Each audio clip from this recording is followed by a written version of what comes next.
Alrighty, here we are.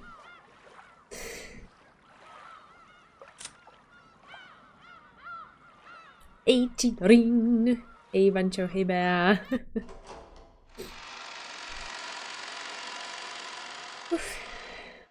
Right. そうですか。 I remember this time we left off at the point where Beatrice needed a doctor for her ribs. And then we see Nanjo, which I'm guessing that's how it connects. 金蔵さんがそこまで話しましたか。では、まさかあなたなのですか？Mm-hmm. おじい様がベアトリーチェを連れて行った新島の医者というのは。驚くに値しねえ。新島の医者って時点でピンとくる。突然海軍の兵隊さんが外国人の女性を連れて現れたのです。Hey, Mo-chan. 驚きましたとも。しかもその上、軍機なので秘密で治療しろというのです。それがおじい様との初対面だったのですか？そうです。それが金蔵さんと初めての対面でした。黄金で言いなりになった欲深な医者ってのもお前のことなのか。It's just this once, but hi, yeah. これは手厳しいですな。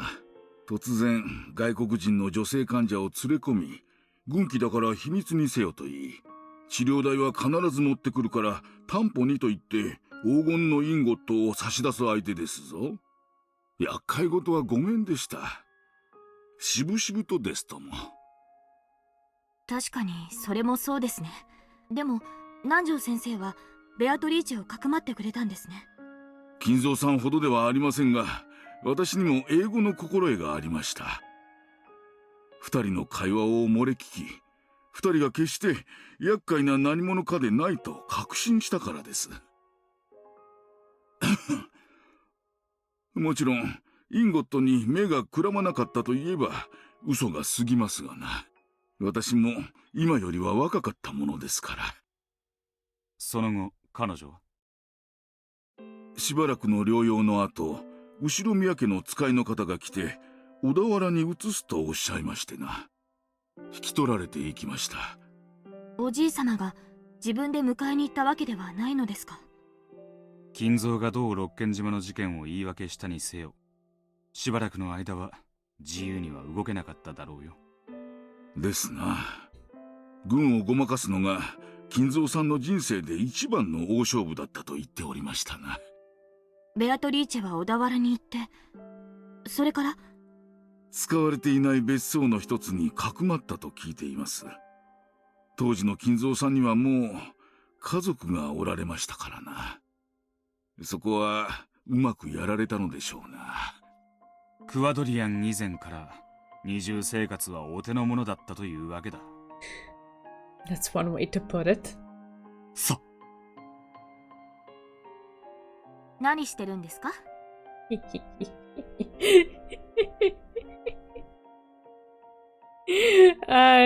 お尻におできでも？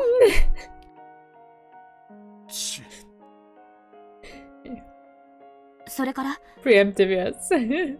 ベアトリーチェはおじい様の保護で別荘でいつまでも？平穏につつましやかに暮らしたと聞きます。The strongest attack in Umineko. You're right. それから数年の後、彼女に子供が生まれましてな。クワドリアンのベアトリーチェの誕生か。出産がうまくいかなかったそうで、お気の毒なことです。Oh. まさか亡くなったんですか？驚くな。金蔵は娘を生まれ変わりと信じたんだぞ。心をないがしろにするんじゃねえ。推理は可能だ。そうですね。失礼。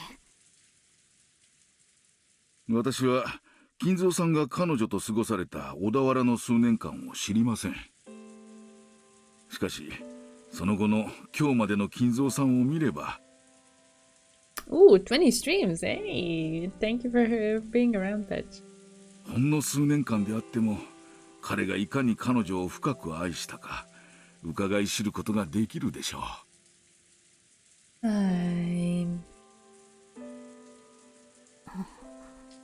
そうですね。そして娘のためにクワドリアンを作ったというわけか。金蔵さんは潜水艦の黄金を元手に巧みに立ち回り、たちまちのうちに財産を築き上げていきました。また持ち前の英語力を生かし GHQ に強いコネクションを作ってみるみるうちに大富豪となられたのです。Aww.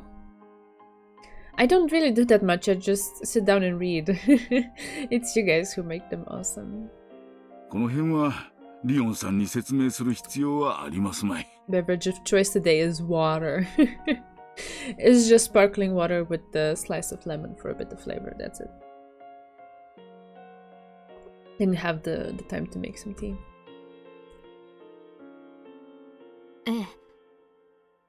その莫大な財産で六軒島を買い取り屋敷を建てます。小田原の親族たちは無人島を丸ごと買い取ったおじいさまを酔狂だと笑ったそうです。I see. A sparkling water maker. Ooh, nice. 10トンの黄金がポケットに収まる大きさだったなら金蔵も島を買わなかったろうよ。He hid the gold somewhere in Rokkenjima, built up a fortune with the ingots he'd taken out of it, and then bought up the whole treasure island. ですな。そして後宮家の黄金伝説が始まるのです。インゴットには片翼のワシが刻印されていたと聞くが。片翼のワシというよりは片翼に見えてしまうワシというべきでしょうな。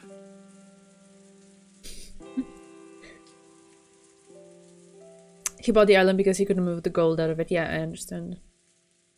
Base water aficionados. Yeah, water, the best thing ever. You need it. We all need it. それはどういう意味ですか？ヨーロッパに多いでしょう。翼を広げたワシを紋章にしたものはサロ共和国の国旗にもワシが、いやいや鷹でしたかなが刻まれています。刻印が薄かった、あるいは粗雑だったということか。そうです。戦時下の粗雑な刻印でした。本来は翼を広げたワシの紋章が刻印されるべきだったのでしょう。それがちょうど斜めに断ち切ったように半分薄れて消えていたのです。翼を広げたワシが半分消えて、それが片翼のワシに見えた。金蔵は自分の運命を大きく変えたベアトリーチェの黄金に片翼のワシを見て。I noticed. I noticed, Pancho. I let it slide. Right. So it's a poorly made seal, which was misinterpreted as a one-winged eagle. Got it.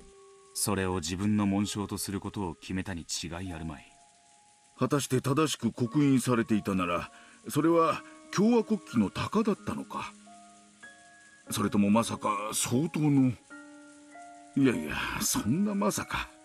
あの莫大な黄金の山の前で金蔵さんと杯を傾け合いながら黄金ロマンで夜を明かすのはなかなかに楽しいことでした。もっとも金蔵さんはその刻印から黄金の出所を探られることを嫌いましてな。外部に持ち出す黄金にはわざわざ自分の片翼のワシをデザインした別の刻印を打ち直していたようですが。お前には見せるだけだったのか。金蔵もケチだな。無論大富豪になった後、金蔵さんは再び私のもとへ訪れ、未払いだった治療費をしっかり払ってくれましたとも。治療費にはちと多すぎましたのでな。ちゃんとお釣りを払いましたが。それ以来おじい様と交流を？そうです。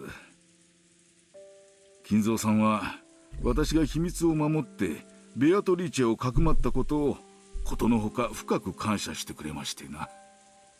おじい様はかつての小田原の親族たちは欲深の嘘つきばかりだとおっしゃっていました。南條先生の義理堅さが嬉しかったに違いありません。おじい様のような方がどうしてあなたにだけは心を開いたのかわかる気がします。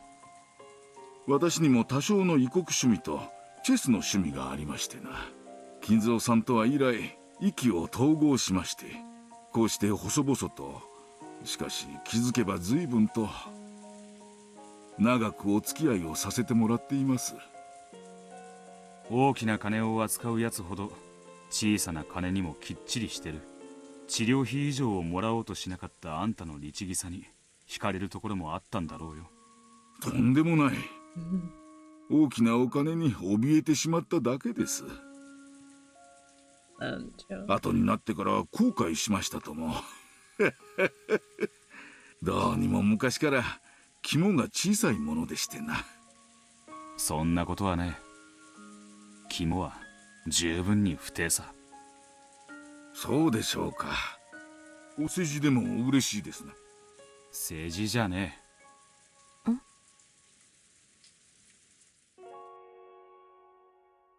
After Kinzo dies, Nanjo is complicit in keeping his death a secret for at least a whole year. Of course, Natsuki must have given him a fairly hefty sum of hush money. All the same, he's at least gutsy enough to withstand the pressure from Kinzo's children for that amount of time without slipping up once. 大した肝っ玉じゃねえか。義理がたいのがお前の性分なんだろうよ。それしか取り柄がないものでして。おじい様は良い友人に恵まれたと思います。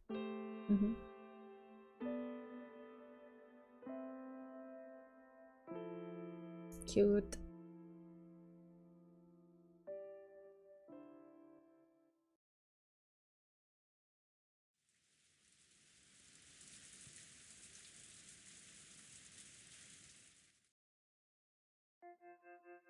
おじい様にとってベアトリーチェという女性がどれほど人生の大部分を占めてきたか分かった気がします。何も分かってなんかいねえ。ベアトリーチェを誰が殺したか、それが分からなきゃ俺たちはいつまでもここから出られねえ。そうでしたね。早く終わらせなければ葬儀はもう終わっているのですからね。ちげえな。葬儀なんだこれがな。私たちのさせられていることがですか？これまでに聞いたどのベアトリーチェも殺されてなどいない。それを俺たちが殺されたことにしようとしているベルンカステルにとってはこれこそが本当の葬儀なんだ。誰も殺されたことを知らない。それを私たちが暴こうとしている。お前つくづく察しがいいな。仮想の駒と話してるとは思えん。俺のワトソン役として与えられた駒だからか。いって I thought that would happen. I was thinking, isn't that a little bit rude? 相棒を駒呼ばわりとは失礼な方です。さあ次は何を？ウィラード・ホームズ。捜査の基本は聞き込みだろう。まだ聞くべきベアトリーチは残っている。Yeah. The one most shrouded in mystery. To indicate who they should talk to next, Will nodded in the direction of George, Jessica, and Maria. Maria seemed to be lecturing the others about something. へえ、すごいんだね、ベアトリーチェは。伏せたカップの中にね、魔法でキャンディーをいっぱい生み出してくれたの。伏せたカップの中に？そりゃすげえぜ。確かに魔法だ。マリアちゃん That's は so cute. 魔女とか魔法とかそういうものが大好きですから。魔女の権威に話を聞かないわけにはいかねえな。If looking for someone to ask about Beatrice, Maria would rise to the top of the list. The Beatrice she spoke of wasn't the real Beatrice spoken of by Kinzo and the others. However, on the Rokkenjima of 1986, the being that the name Beatrice referred to was probably the Beatrice that Maria always talked about. バトラの姿が見えないな。Ushiromiya Battler. The one who was made to fight as Beatrice's opponent in many games, and the most important person in this game and this tale. A battler in this world would probably be the peace version, but even so, it should be possible to get some vital information out of him. Will probably wanted to talk with Battler too, but he was nowhere to be seen in the cousins group. バトラ君は今回の葬儀には欠席しています。最も年の近いいとことして残念です。仲はいいのか？ええ、もちろん。バトラが何かスケベな出現をするたびに尻をつねってるんだろ。おや、よくご存知で。I would love to see that interaction. Probably funny. 推理は可能でしたか？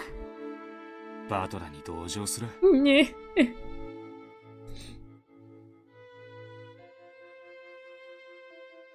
Buncastle said that everything was gathered here. Since Battler isn't here, that probably means it's possible to find out everything without asking for his side of the story. Oh, well. Or maybe she's intentionally hiding the core elements and making us take the long way around as part of some fickle witches game. いねえってことは、とりあえず今は奴の話を聞く必要はねえってことだ。Or maybe there's a need to save it for the very, very end. マリアたちに話を聞こう。スケベな話はしねえからな。尻をつねるんじゃねえぞ。ならほんの少し言葉を選ぶだけでいいのに。With a roguish smile, Leon pinched the air, index finger against middle. おや、次期当主様だぜ。クソジジイの介護はもういいのかよ。Okay. At least Leon is impartial. No mercy, even for Jessica. Will felt a bit gratified. そうか。クラウスの子で次期当主ということは、ジェシカは妹に当たるんだな。He was so used to Jessica being an only child that, though the scuffle between the two looked perfectly natural, something didn't feel quite right about it. ジェシカ、もう少し妹らしい言葉遣いはできないのかい？ついでに言うと、もう少し年頃の女性らしい言葉遣いにも気をつけてみるべきだね。あと、次期当主様なんて呼び方は嫌いだっていつも言ってるよ。うせえぜ。私は私らしく生きちゃら。次期当主様みてえにお上品に生きてたら息が詰まっちまわ。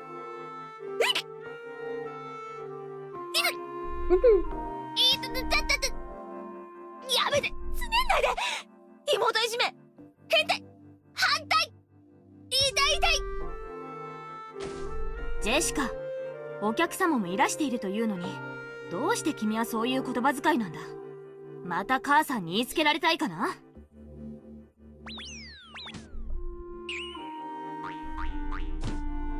あれはあれで仲睦まじいな。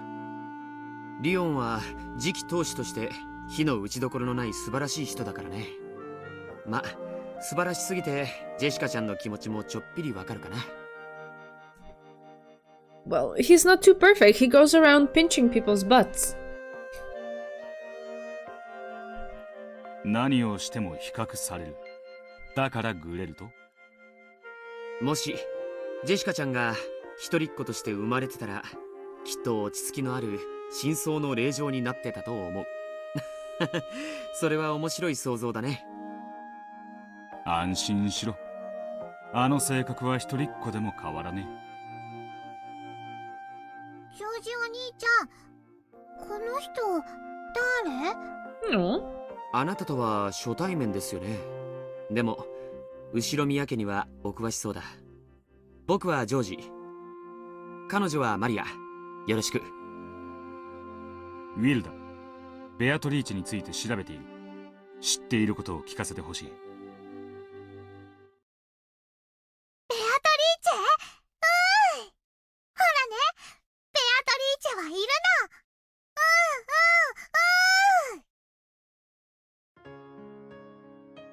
Though Maria had looked hostile towards this unfamiliar man, as soon as she heard the name of the witch she loved pass his lips, her eyes began to sparkle. Yeah, all you gotta do to make Maria happy is talk about Beatrice. ほら、マリアちゃん、お客様にちゃんとご挨拶をしないと。こんにちは。後ろ宮マリアと申します。ベアトリーチェを知ってる人がいて嬉しい。握手。Aww. Maria suddenly stuck out her small hand and Will reached out for it reflexively. As soon as he did, he felt a bright light seeping out from the gap between their hands. The theater-going power that Bernkastel had given him had affected Maria. ベアトリーチェはね、六軒島の魔女なの。いつもね、マリアが六軒島に来るたびに一緒に遊んでくれるの。マリアのね、一番のお友達で、マリアージュ・ソルシエールの仲間なの。The light grew brighter and brighter. This time, he could feel himself being drawn into Maria's world.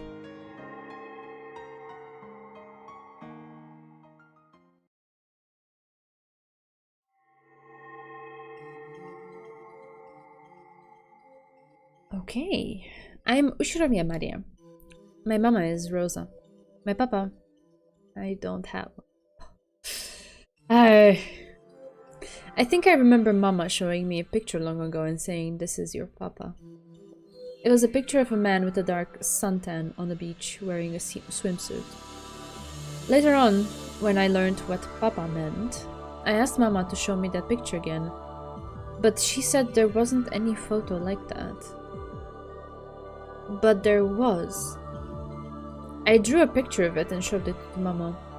When I did, she got really mad and said that photo didn't exist, or that if it did, she had already thrown it away. Ever since then, she kept saying that I didn't have a papa. 知ってる？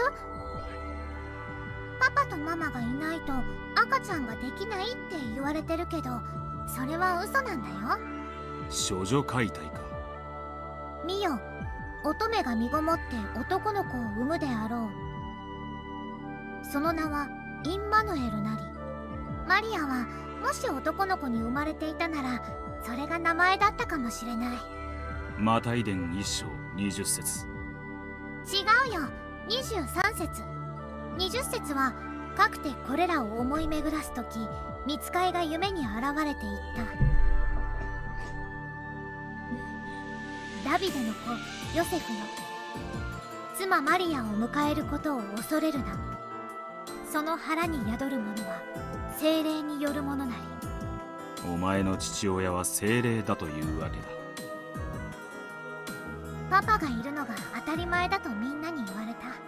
パパがいないなんておかしい、変な子だ、かわいそうな子だと言われた。He sure ghosted them. Oh, yeah. でもママに聞いても、パパなんかいない、知らない、存在しないと言われた。聞くだけで怒られて叩かれた。だからマリアは自分が誰から生まれたかよくわからなくなった。マリアは人間として正しくない、未熟で不正な存在。みんなとは違う、おかしな、かわいそうな子だと気がついた。親も他人も関係ねえ。お前はお前だ。それを未熟な幼児に教えるのはきっと難しかったろうね。ひょっとしたら幼稚園の先生はいじめられて泣く私にそう諭してくれたのかもしれない。でもそんな慰めでは私の心の空白、疑問、どんな言葉も私の疑問に答えてはくれなかった。その疑問に答えたのがザ・ブックだというのか。神父様がね、来たの。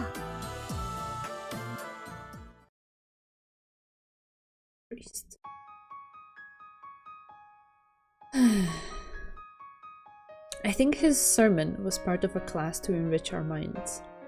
To most of us kids, it was no different from an ordinary fairy tale a teacher could have told us. No, it was harder to understand, and I think that made us bored. Then, at the end, the priest said something important. 神は何でも知っているか。うん。だからマリアは聞いた。Oh no. マリアにはママしかいない。パパはない。パパがなくても、マリアはママから生まれてきた。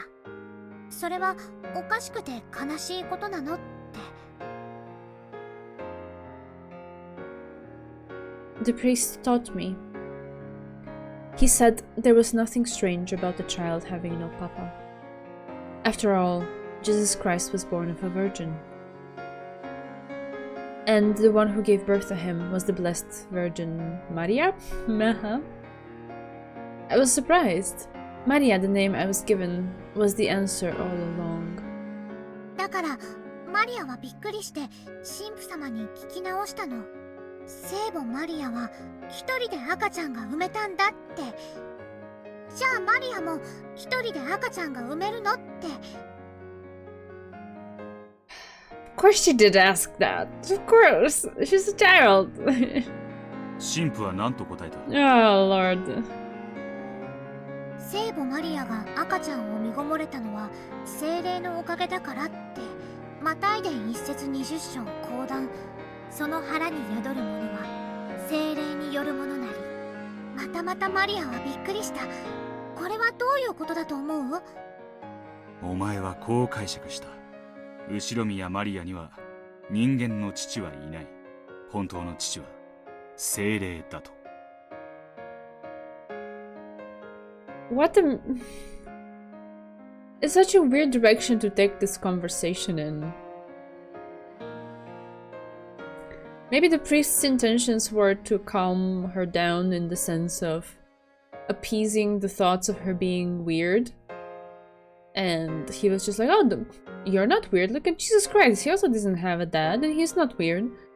But, like, are you not aware of what else you're implying by taking it in that direction? It's a little bit,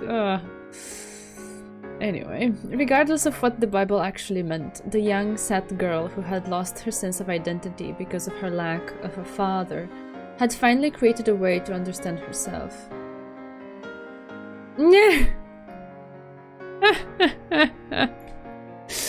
Oh, yeah, I guess so bad. それを知ったとき、私はなぜ他の子たちと自分だけが違うのかを理解したの。私をバカにするみんなはヨセフの子。でも私だけは違った。私はみんなより劣ってなんかいない。私は神の子、精霊の子だった。帰ってママに話したよ。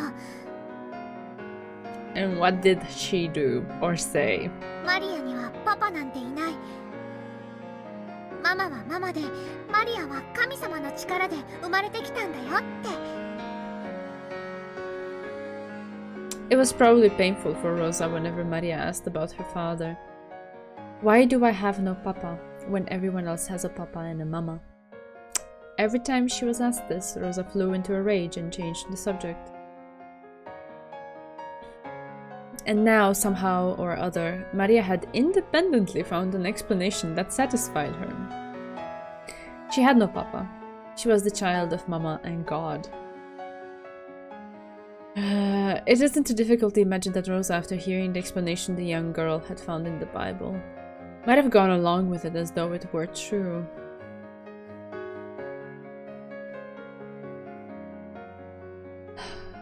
Beato は宇宙を生み出す最小の人数を2人だと言った。私はこれを両親がいないと子はなせないという意味だと感じた。その時、私は思ったの。ベアトは魔女だけれど人間から生まれた魔女なんだって。ベアトは精霊の子じゃない。でも私は違う。ママだけから生まれた。精霊から生まれた。ベアトは私と一緒じゃなきゃ宇宙を作れない。でも私は、神は我らと共にある。私一人でも精霊と共に宇宙が作れる。ベアとは私を原初の魔女と呼んだ。そしてやがては一人で全てを生み出せる造物主になれるよと言ってくれた。Oh, bunch. 私が一人で無から有を創造する。それをベアトが無限に膨らませる。園児はそれを受け継ぎ語り広げる魔女の使徒だった。マリアージュ・ソルシエールか。1と無限は大きく違う。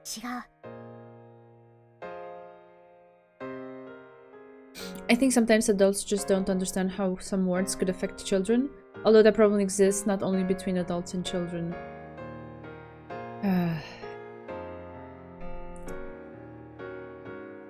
I don't know. I'm feeling a lot of things, and one of them is just awkward at the whole idea. Because it's not like Maria isn't special. She's a beautiful human being. But she could only bring herself to think of herself as special through the spectrum of this, through the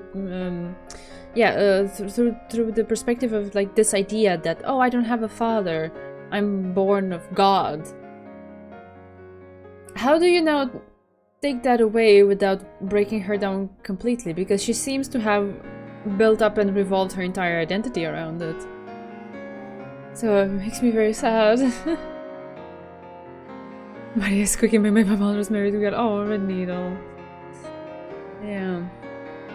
And I also think maybe there are instances where adults say some things and they don't think in the moment how a child could interpret them.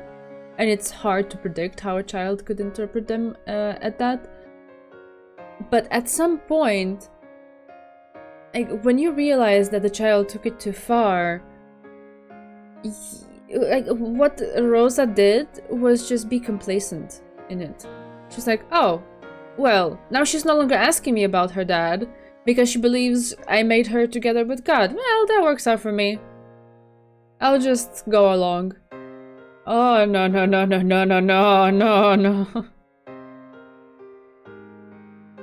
God of taking a loan and leave. Ay.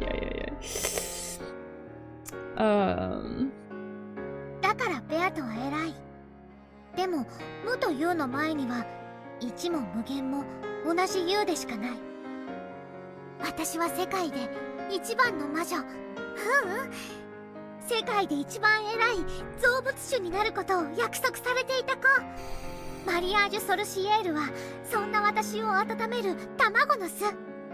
私は後ろ宮マリア。You would still be Ushiromiya Maria even if you accepted that you have a human dad. Like, that wouldn't take away anything from who she is. It was just, I guess, change her perception of herself because it had, like, the foundation of her own view of herself is deeply rooted in this idea. Oh god.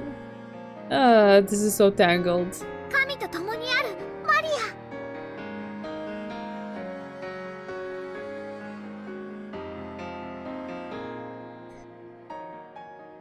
If we liken Maria's sense of identity to a universe, then this endless stream of words coming from her might be like the Big Bang. She spent so long tormented over how to interpret her lack of a father. Then by chance she saw a line in the Bible that seemed to affirm her existence, and she finally formed an understanding of herself. The sad girl who had hated herself for being different from all of her classmates finally found her own meaning. At that moment, Maria's universe, which had once been nothingness, was born as a clump of ultra-hot, ultra-high-pressured energy. Then later on, she went to Rokkenjima, met the endless witch who called herself Beatrice, and the clump of energy exploded in a big bang, giving birth to their joint system of magic. That was the universe known as Mariage Sorcière.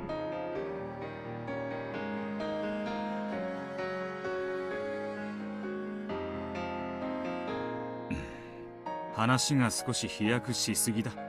順を追う。いいよ。どこから？自分は精霊の子だと解釈したお前が、そこから次第にオカルトに傾倒していくことは容易に理解できる。そこからだ。そんなお前がベアトリーチェとどこで出会い、どのように交流していった？それは本当にある日突然の唐突なこと。六軒島に住まうベアトリーチェという魔女に私は会ってみたかったの。同じ魔女として。その頃にはもう自分が魔女という自覚があったのか？あった。その頃には聖書とオカルトでは大人にも負けないくらいの知識があったから。だから私は魔法は使えずとも自分を魔女だと信じてた。ちょっと滑稽だね。だから私は魔女見習いなの。いつベアトリーチェと出会った？よくは覚えてない。でもその出会いはよく覚えてる。それはとてもとても唐突だった。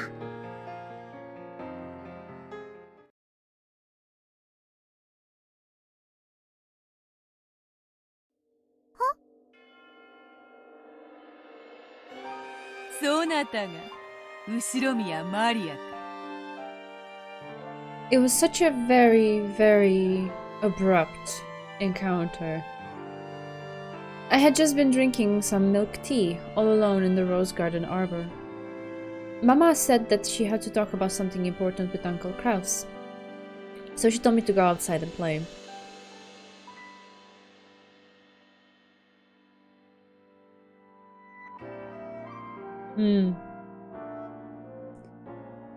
Yeah, I see what you mean, Red Needle. Yeah.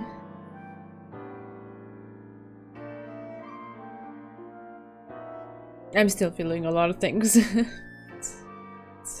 let's just see where it goes. Suddenly she was sitting right there. I didn't know anyone who spoke that way. I quickly realized that she was someone I didn't know at all.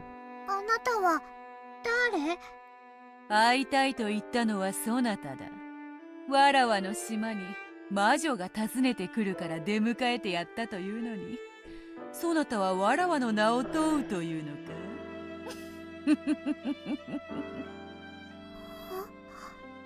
ベアトリーチェ？いかにもわらわがベアトリーチェである。確かに唐突だな。うん、とっても。魔女や精霊はいつだって私たちのそばにいる。彼らが姿を見せようとしないだけで。そして彼らが姿を見せたなら、それはあまりに唐突に、そして当たり前にそこにいる。私はそれをまさに知ったの。そしてベアトリーチェと友達に？彼女はママの用事が終わるまでずっと私とおしゃべりをしてくれた。魔法の話や魔女の話、マリアが精霊の子であることも。その時のベアトリーチェの印象は？こう言っては悪いけど、知識だけなら私が上だった。最初は彼女のことを大した魔女じゃないと見下しかけた。まあそれは私のうぬぼれ。魔法体験にはいろんなものがある。ましてや私のそれは独学。ベアトの魔法体系とは異なったから、私が一方的にそういう印象を持ってしまったんだろうね。Interesting. すぐにそれを後悔して謝ることになるの。謝る？ベアトリーチェが何かお前の尊敬を勝ち取ることをしてみせたのか？なるほど。魔法を見せたというわけか。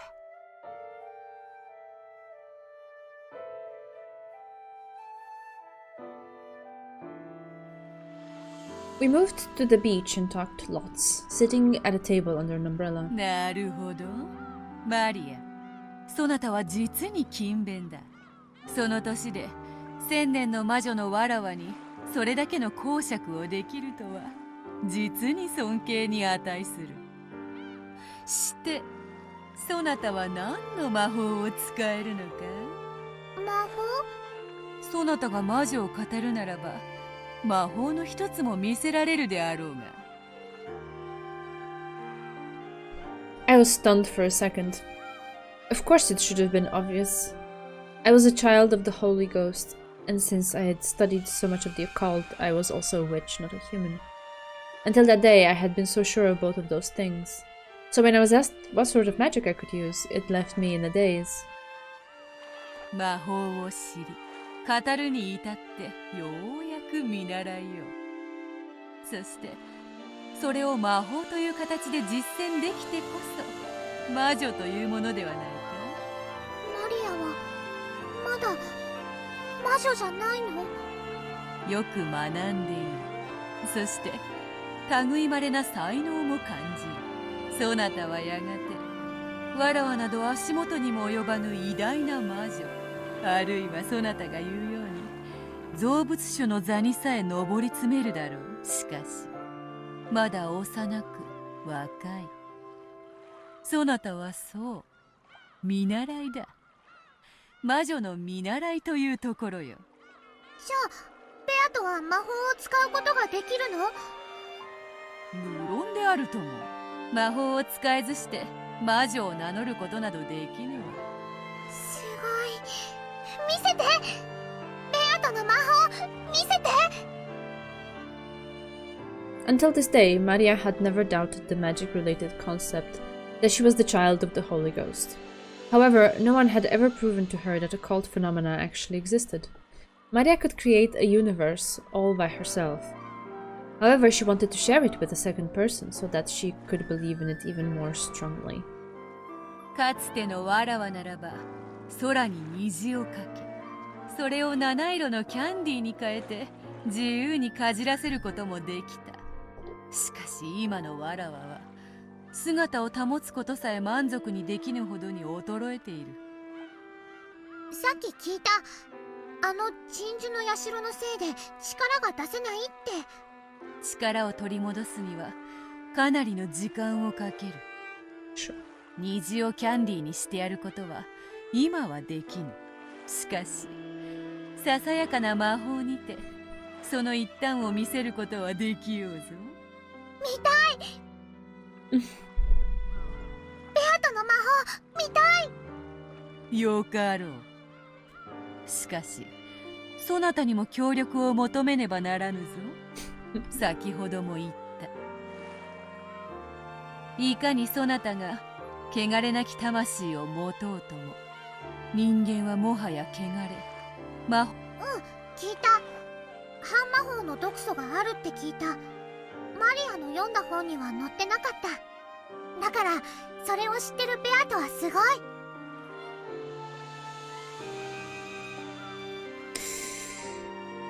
Beatrice lifted up an empty teacup, then turned it around in front of Maria to show that there weren't any tricks or strings.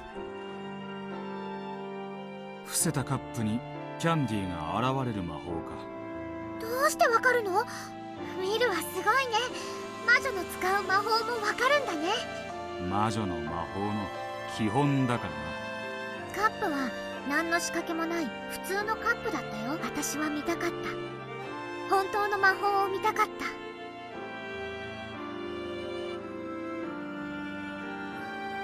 た。Maria had a desire. She had a desire to discover the occult in others, to help her believe that there was an occult side to herself.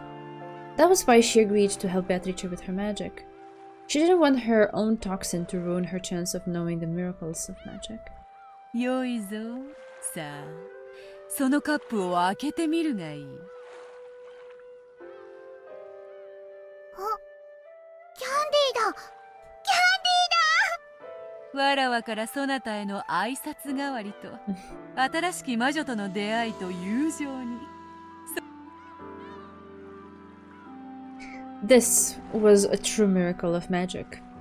For the first time, I felt shame and embarrassment at my conceit. I could feel that sense of omnipotence disappear.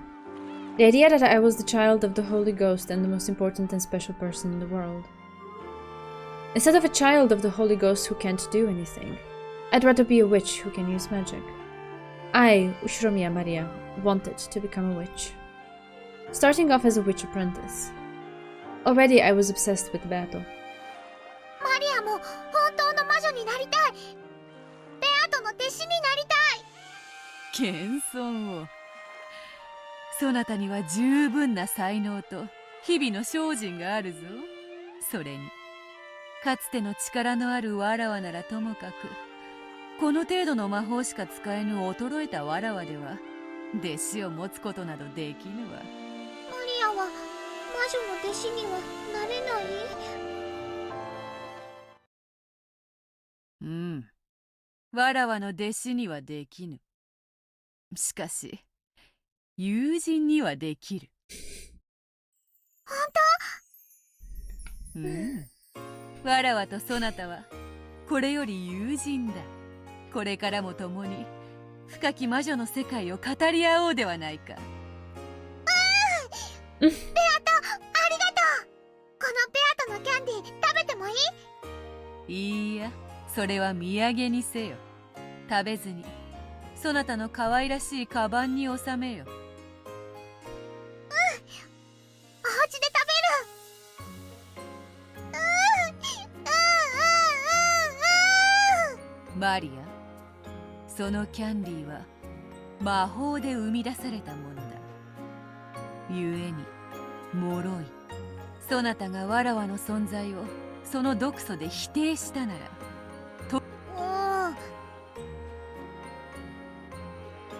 やだ。ベアトからもらった大切な魔法消えるの嫌だ。ならばわらわという魔女に出会ったことを決して忘れてはならぬぞ。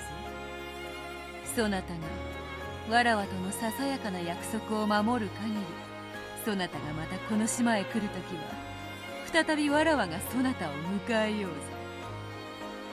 守る。約束ってまずはそうだな、家へ帰ったら手を洗う、うがいをする。めんどくさがってはならぬぞ。魔女見習いの立派な修行の一つであるぞ。何？守る。毎日お家に帰ってきたら手を洗う。I mean, it's a good hygienic habit. うがいをする。そうしたらまた会ってくれる？約束しようぞ。そなたがわらわとの約束をきっちり守れたなら、そなたの体は清められ、わらわもさらに魔力を取り戻す。さすれば次に来るときはより素晴らしい魔法を見せようぞ。約束守る。絶対。マリアはなる。ベアとの友達になって魔女見習いになる。良き心がけであるぞ、後ろ宮マリアよ。そなたが早く一人前の魔女になって、わらわの良き友人に成長してくれることを。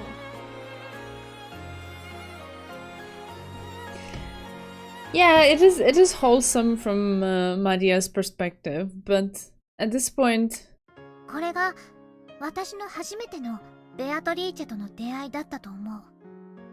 I can't help but see it through the perspective of someone is posing as Beatrice in that instance, and taking some of the things that they say to justify Beatrice's weakened state, lack of power, why she cannot maintain her form, blah blah blah blah blah, as, you know, justifications for not being able to display a great deal of magic, because of course they can, because they're just someone who's pretending to be Beatrice. But yeah, anyway, the vibe does seem wholesome, so I hope the intent was wholesome on the side of that person too, because Maria is precious and we should protect her. It's not. Yes, that.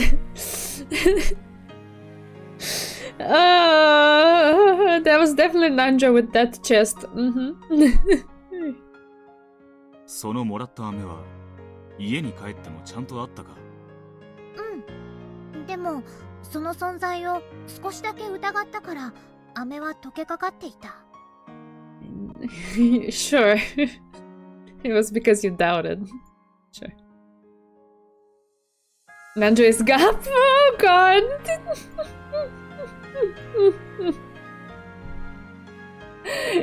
He would know you should wash your hands. That's true. That's true. I'm sorry, Moss-chan, you're absolutely right. 私は彼女を疑いかけたことを後悔したよ。もしもっと疑っていたら、飴は消えてなくなっていたに違いない。そしたら私は目の当たりにした魔法の奇跡の証拠を失うところだった。飴が溶けていたのか。飴というよりはキャラメルだったと思う。I'm not even gonna comment on that. She's precious. I love her. I want to protect her. I don't think I need to comment on that. It's fine. We can move on. Who is Beatrice if not Nanjo? I don't know. 溶けかかってぐにゃぐにゃだった。Yeah. それは何月頃の話だ。Good question, Will. 詳しく覚えてない。Bancho. でもミルクティーがアイスだったことは覚えてる。Fix or it didn't happen. Who is more precious, Maria or Delanor? Oof. Oh, you're killing me.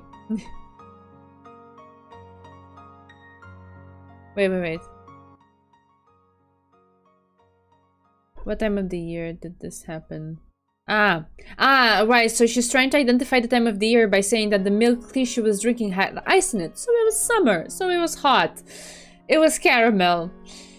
Yeah, we can all connect the dots.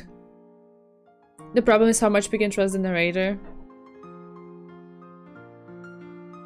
それが何？なんでもない。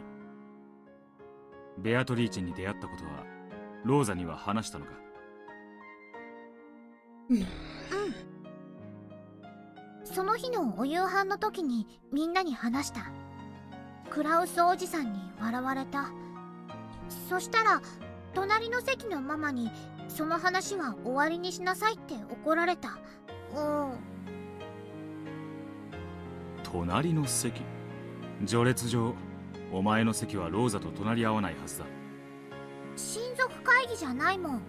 ママとマリアだけが訪ねた時の話だから、クラウスおじさん一家全員とママとマリアしかいない。席は詰めるから親族会議の時とはお席がちょっと違うの。うん。お前の隣の席にローザだったんだな。うん。それが何？ Yeah, I was about to say, how is that important? Where she was sitting. なんでもない。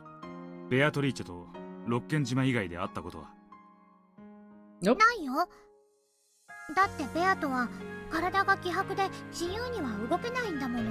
Yeah.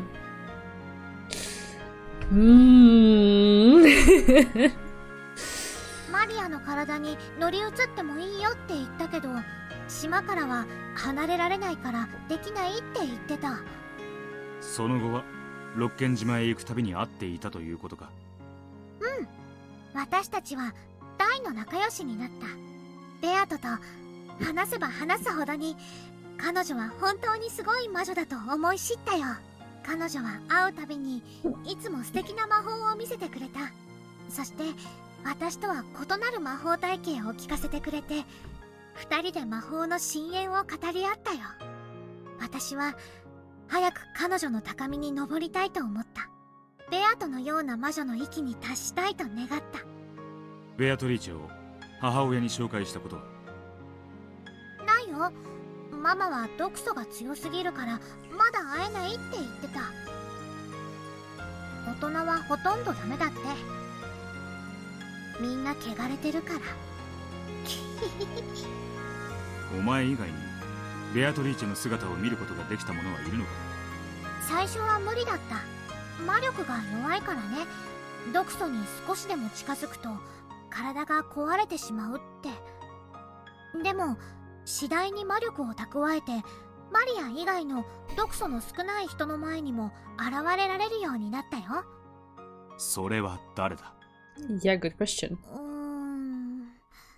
あんまり多くない。使用人の一部の人だけだった。具体的には？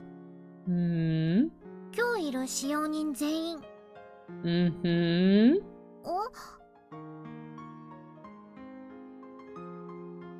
You see, this person calls herself a witch, and she gives me freak out. Nothing so scary. 合田さんは違うと思う。つまり源氏、シャノン、カノン、熊沢の4人ということか。あと南條先生も。Apparently, they would sometimes come to visit Maria and Beatrice's witch tea parties. Of course, it was only for small things like bringing them extra tea. Interesting detail. However, they were certainly aware of Beatrice and even talked with her.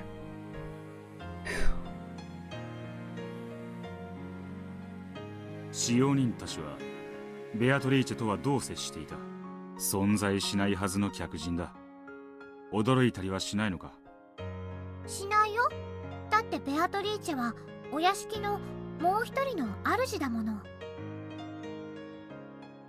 She said that the servants treated Beatrice as an honored guest, and sometimes they were permitted to witness the new miracle of magic along with Maria.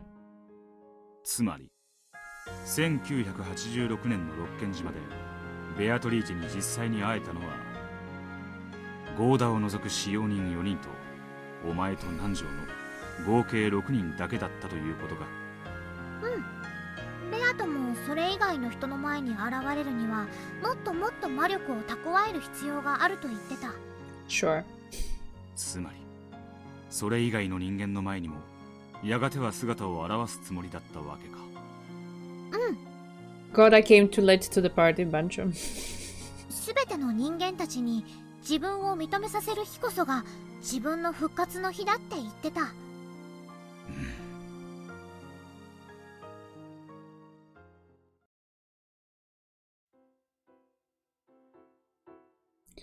Maria, the servants, and Nanjo had acknowledged her. She had probably chosen those humans whose anti-magic toxin was weakest and appeared before them first.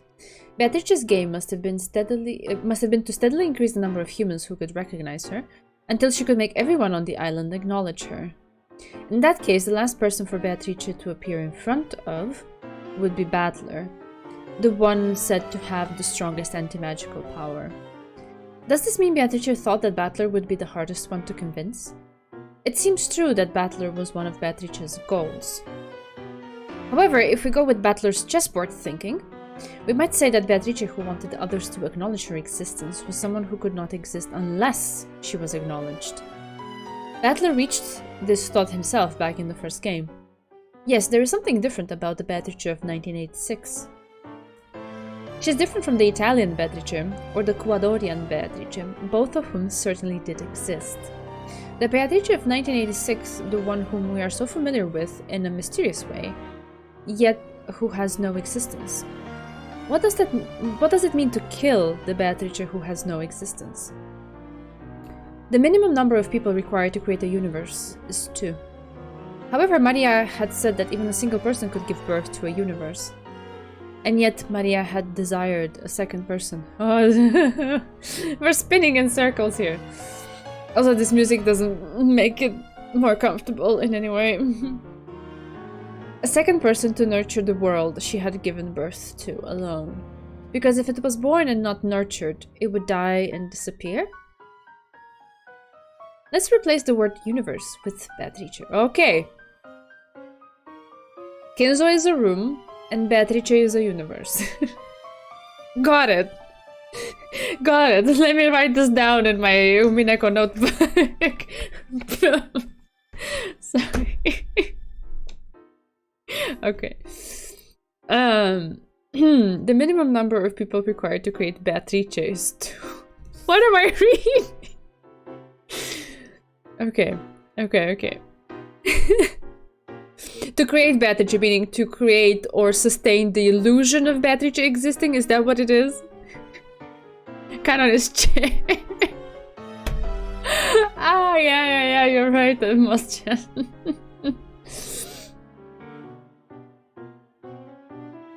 Oh, yeah. The minimum number of people required to create Beatrice is 2. However, even a single person could give birth to her. And yet that single person desired a second person. A second person to acknowledge the Beatrice created by the first person.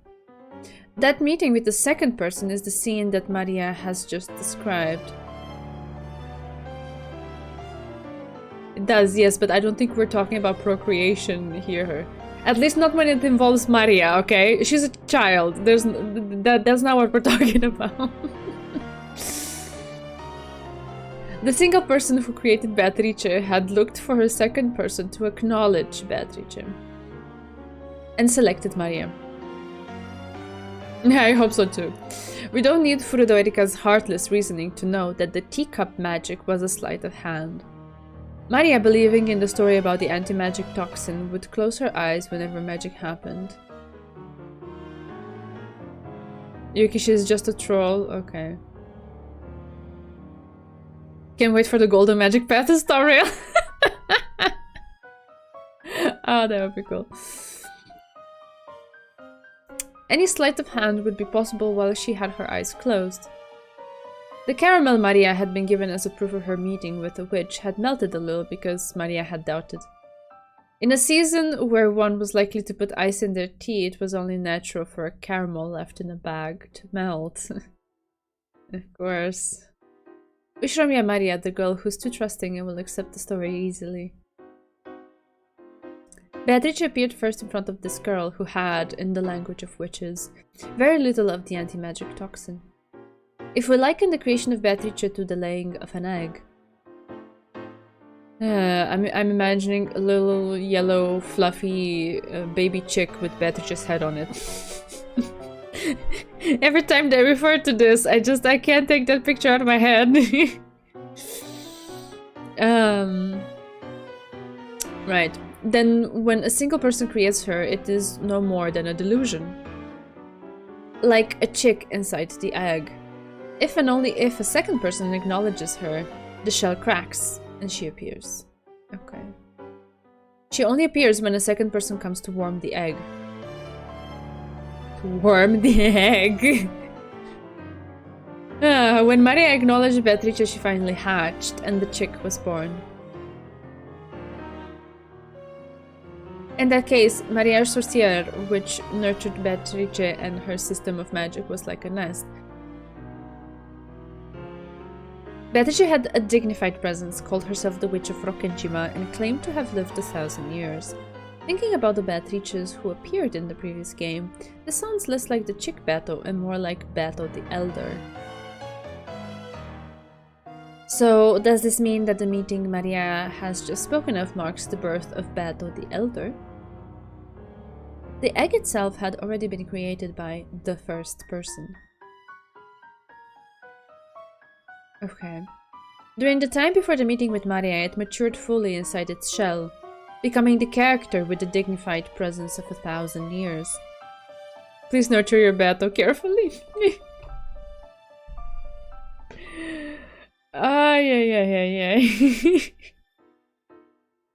Now I'm imagining like a whole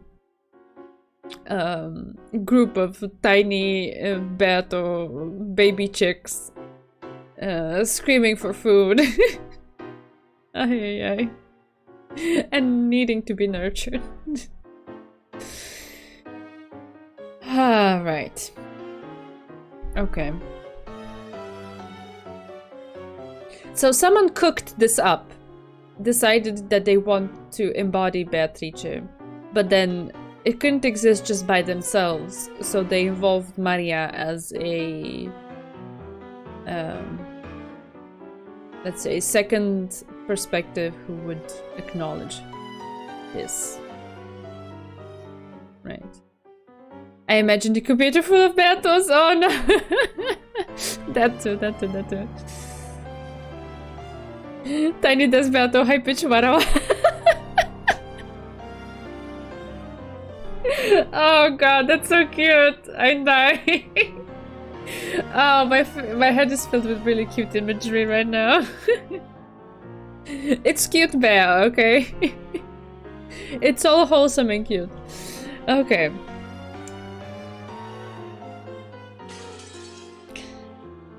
Well, I'm not sure who started making us believe. Maybe we all had different experiences of it, but it is true that Maria says she met Beatrice. Yes. And everyone is like, what do you mean? Something, it was that Beatrice gave her an umbrella, right? Was that what it was? Because Rosa had told her to stay outside and left her there, and then it started to rain, but Maria kept staying there because Rosa had told her, and you know, that the whole sadness moment. Then when Maria acknowledged it, it hatched, and the Witch of Rokkenjima finally gained a form.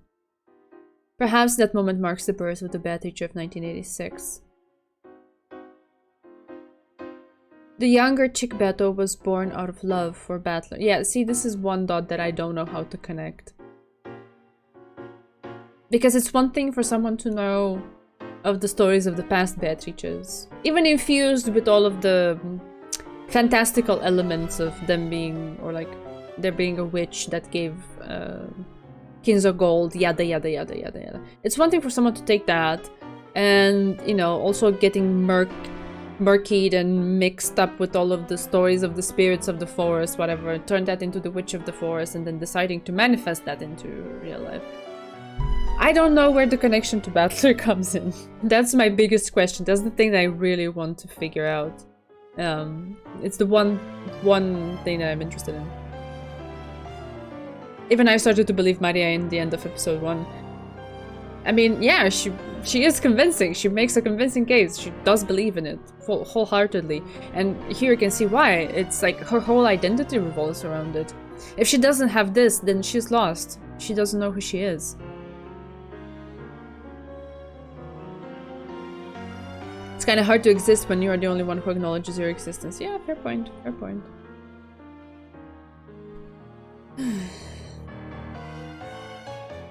Ah, wait, we're talking about the... okay, I understand. Since that birth has not yet occurred at this point in time, then the birth of Beato the Elder and the existence of Beatrice at this time must have nothing to do with Battler. Okay. Okay. I'm trying to follow. I don't know if I am. Are you enjoying this reasoning, Burncastle? If you are, let's at least have some applause from the audience. Great, thanks a bunch.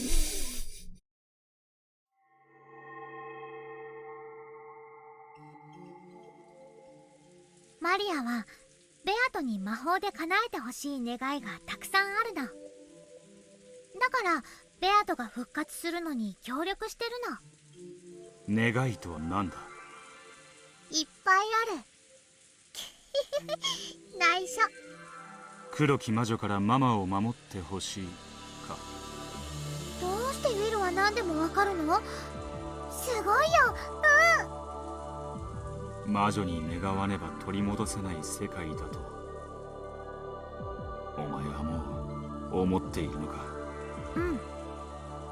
ママは大好き。優しい。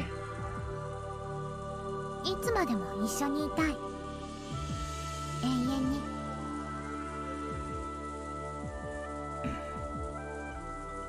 今度はマリアージュ・ソルシエルについて聞きたい。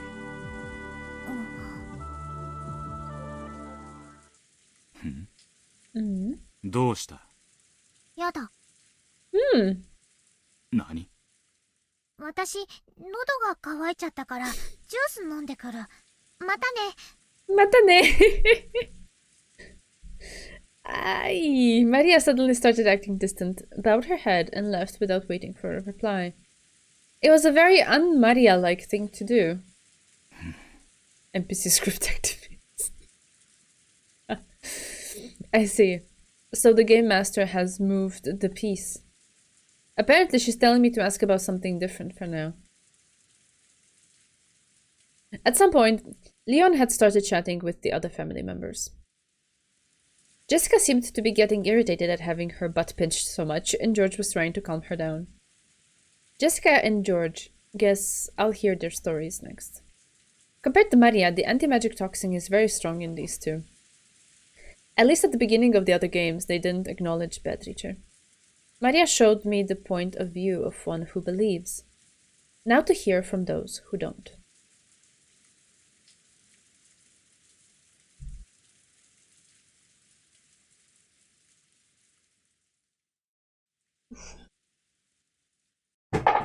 Oh, sorry.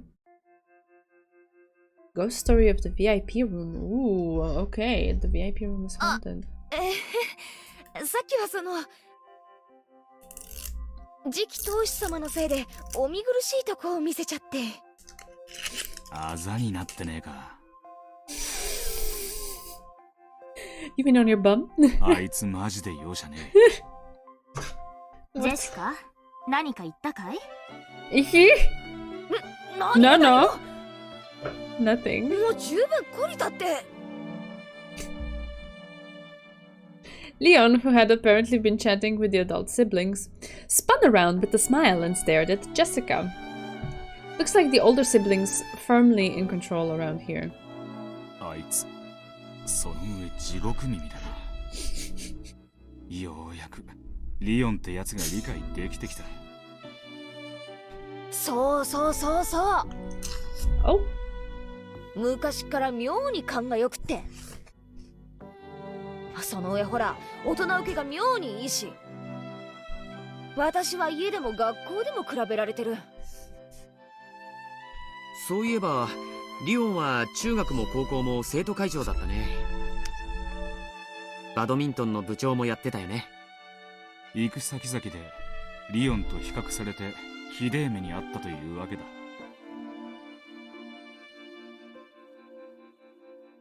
私は中学に入って行ったぜ。その時はもう副会長やってた。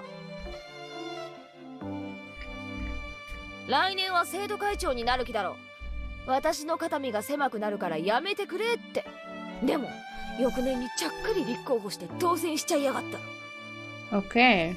高校でもそう。 Right, so she 今 never 度こ got そ to やめ it. てくれって言ったのに、その時点でもまた副会長で、また3年になるのと同時に会長になりやがった。父さんはチヤホヤチヤホヤ、母さんはあなたも妹として恥ずかしくないよう頑張りなさいってチクチクチクチク。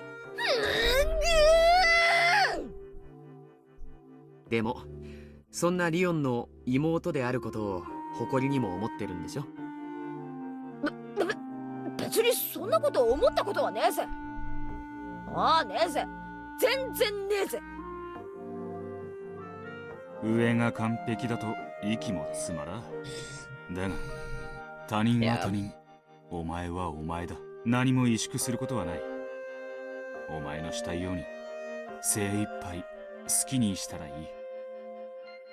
もちろん。でも母さんたちは後宮リオンの妹として恥ずかしくないよう後を引き継げってうるさい。生徒会に入れだの、バドミントンやれだの。軽音楽はやっていないのか。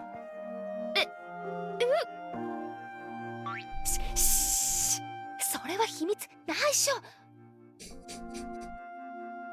Apparently, she's keeping it a secret from her family. Interesting. People often like to blame their family for what they've grown up to be like, but even in a different world with a different family, the interests of the girl called Jessica are the same as ever. It's admirable that she has such a true and constant interest in something. 俺は好きだぞ。ペッタンペッタンとか、スイーツスイーツとか。What am I reading? It's probably some reference that I don't get.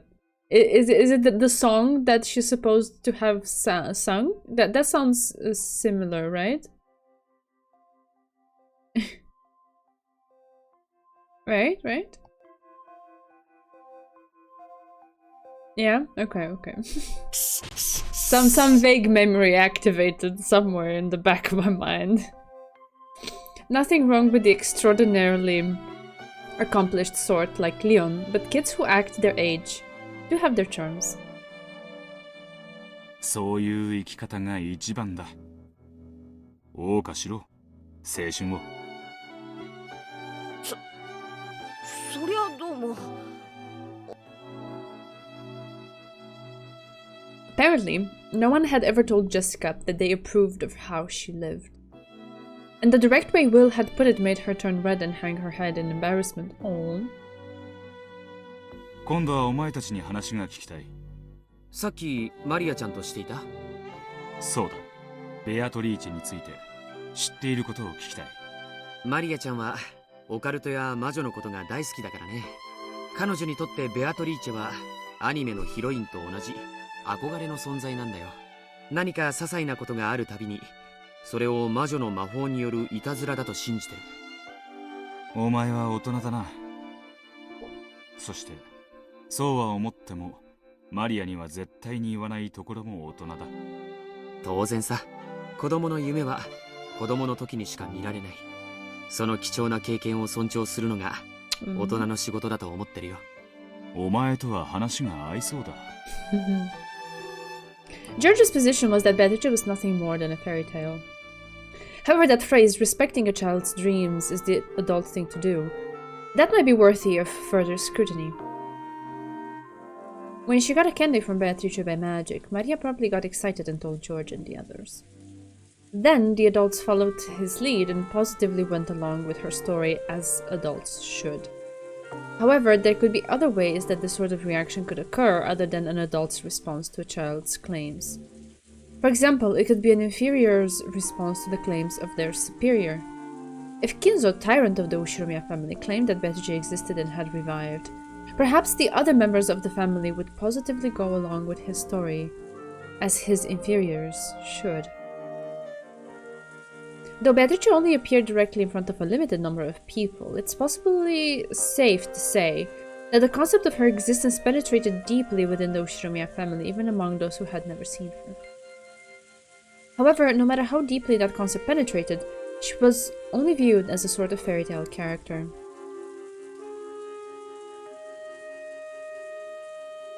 If they take the story seriously at first, what would you mean? If they immediately believed Maria that she met with Beatrice?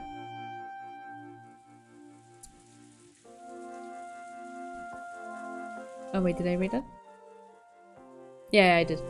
It would be necessary to transform the concept of that character from an imaginary fairy tale into reality. Maria talking with Beato. Yeah.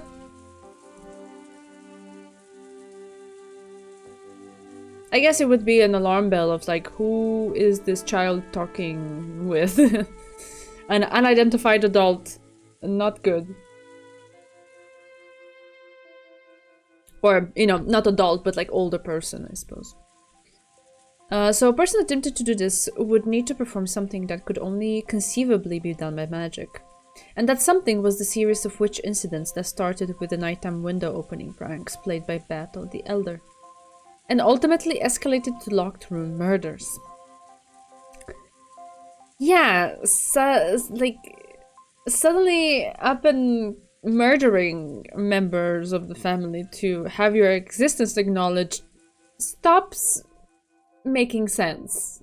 Like, there has to be something else there, but anyway.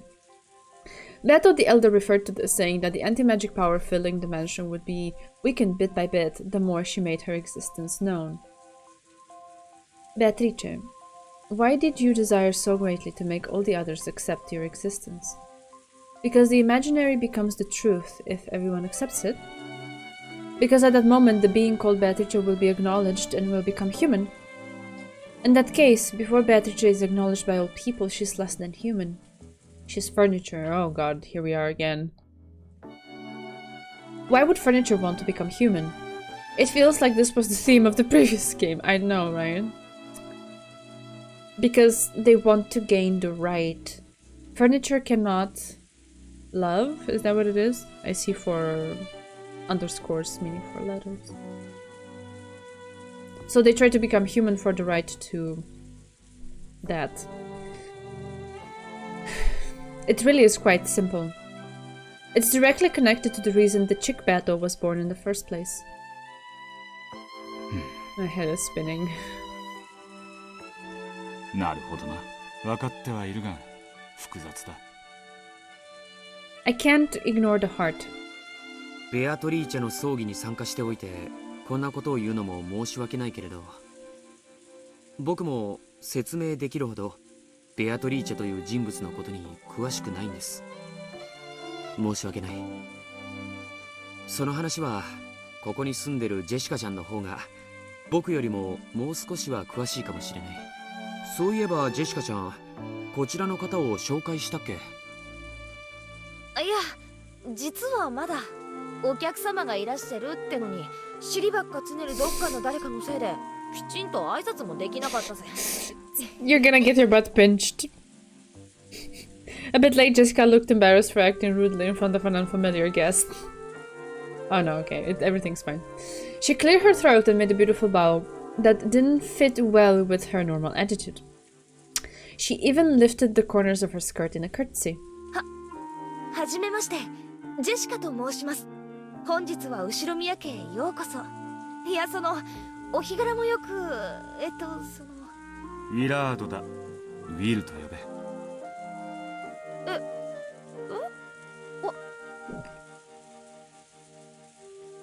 Jessica's greeting had been of the old-fashioned sort, so Will also treated her like an old-fashioned lady. He bent down on one knee, took Jessica's right hand and kissed the back of it. Okay. The kissing of the back of the hand that I get. I know older gentlemen who to this day do it. That's the norm for them and how they greet ladies. But bending down on one knee, oh my god. Butt pinches incoming, based Will, yeah.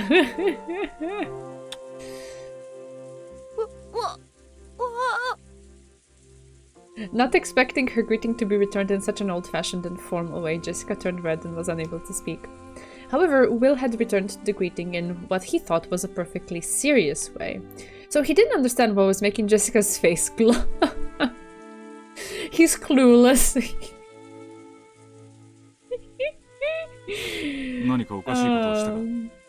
No self-awareness in this moment.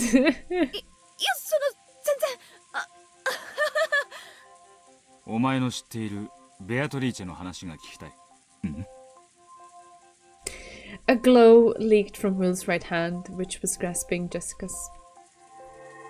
Yeah, the thing again. Looks like the theater-going power is having its effect on Jessica. Didn't mean for that to happen. Oh well. Well, here we are anyway. ベアトリーチェのことだっけ？話してもいいけど、約束してくれる？絶対に笑わないって。今にして思うと、きっと寝ぼけてたんだと思うから。お前は何を知っている？笑わない。聞かせろ。Did she say something about sleepiness there? It's not in the translation, but that's what it sounded like to me like. いいよ。どこから話そうかな。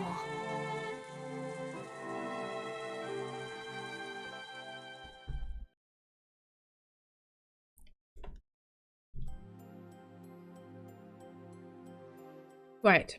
To me, the Golden Witch Beatrice is sort of like one of the 7 mysteries of the Ushiromiya family. You've heard of those, right? Almost all schools have a set of told tales or ghost stories that get passed down. Like, on some days, the piano in the music room will start playing by itself, or the skeleton in the science room dances around at night. Everyone's heard of them. But of course that doesn't mean they believe in them. The stories about Beatrice were the same. It was just one of those strange tales about our way too big mansion. The servants would sometimes talk about seeing things or whatever during their night patrols. Sometimes I felt a bit annoyed about them turning my home into a place for ghost stories, and I didn't pay it any more attention than that. That's how little it mattered to me. So during my normal everyday life, I would completely forget about the name Beatrice. Of course, when that huge portrait was first hung, I was definitely creeped out. Even I tried not to meet her eyes after dark, so yeah, I don't blame the servants for finding it eerie. But that only lasted for a short while. I mean, I walked by that portrait every day. I gradually got used to it and eventually bored of it. It was just a portrait that grandfather blew a bunch of money on, showing the mistress from his delusions. I was past caring. だろうな。年に何度も来ない親戚連中ならともかく。そういうこと。だから親族会議になると親戚たちが必ず肖像画の前で決まってベアトリーチェの話をする。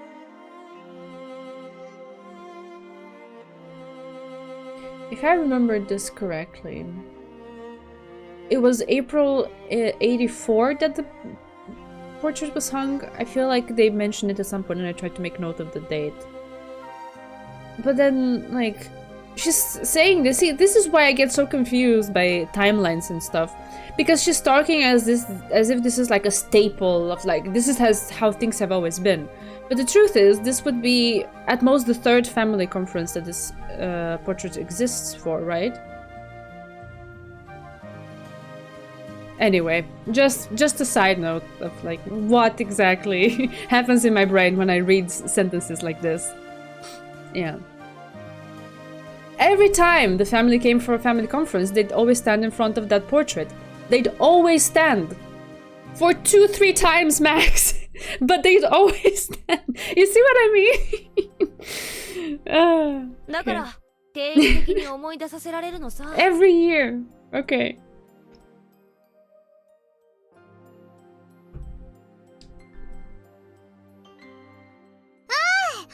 アトリーチェ、また遊びに来たよ。また新しい魔法を書いたの。後で見てね。マリアちゃんは本当にベアトリーチェが好きだな。おじいさまが肖像画を掲げて以来、大喜びみたいだ。あれ、エンジェは？キリエおばさんと薬を飲みに戻ったよ。エンジェは本当に体が弱えな。バートラとは大違いだぜ。緊張すると体調を崩すタイプなんだよ。僕も昔は遠足の日や映画の日なんかに限って体調を崩したりしたもんさ。それに比べたらマリアはタフだぜ。新島からこっちに来るまでの間、ずっとベアトリーチェの話三昧さ。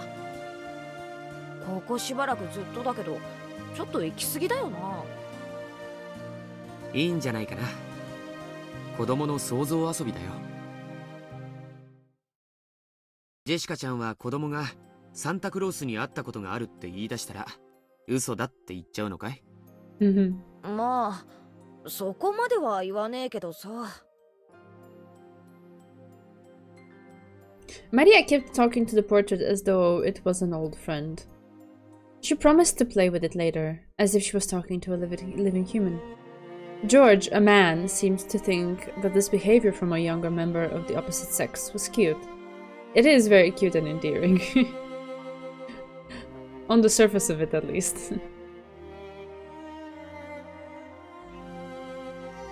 You get confused with the timeline. I got confused by the sprites not changing when they are obviously younger. Well, we got young Kinzo as Battler last time, plus his voice. Was that more or less confusing? God, so I had to catch myself a few moments and be like, this is not Battler, this is not Battler, this is Kinzo. You know? Right. But to be perfectly frank, Jessica, who was the same sex as Maria, found this behavior a bit unpleasant regardless of Maria's age. At one time, even I was fascinated by anime heroines and other fictional characters. However, Maria's behavior seems to signify something more direct than mere fascination. It's something much more definite, more vivid. Am I the only one who notices something odd about her? I'll bet the others all notice too, but try to ignore it because of that adult dignity George Nissan is always talking about. Yeah, so this is the other side of the spectrum of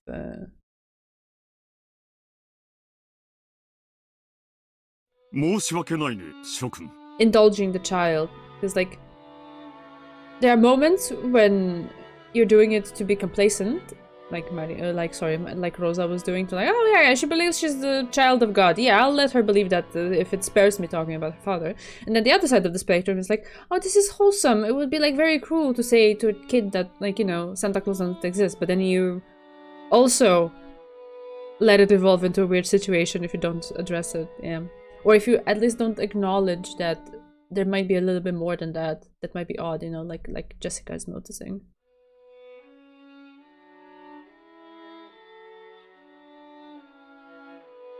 Trust me, saying I was 14 and then like the character looks adult is so confusing. It makes you forget the timeline. Yeah, I mean the timeline itself is just a big headache anyway. All of these details don't really help, but yeah, it's whatever.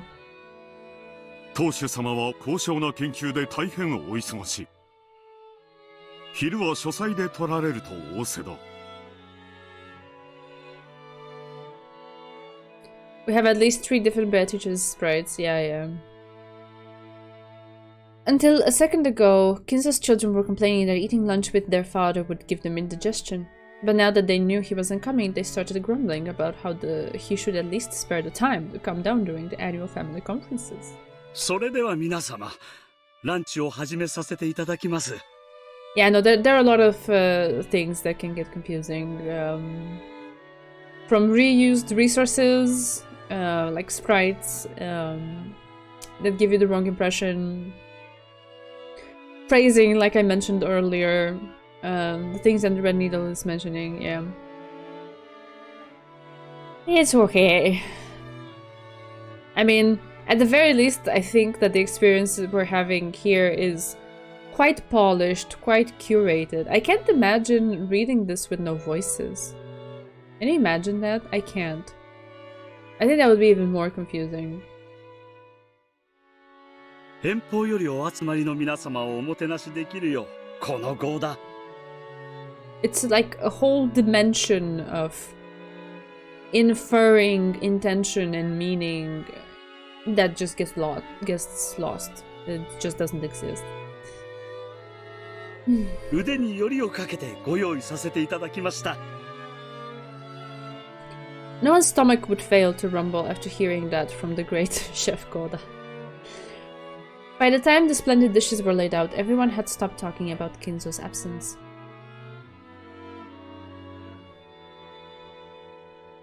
It was now Enji's absence that was being discussed. Apparently her stomachache had gotten so bad that neither she nor Kirie could make it to lunch. So this is another family conference where Enji came, but she had a stomachache? Or this is another fragment, or what am I... See? This is confusing. かわいそうに。Beatrice deserves to have 3 sprites. She has all the sprites. ゴーダ、後でキリエさんに相談しておかゆのようなものを用意するように。ああ、気を利かせてくれてありがとう。本当にすまねえな。どうも緊張に弱い子みたいでな。幼いうちはそんなもんや。吐いたりしないだけ可愛いもんやで。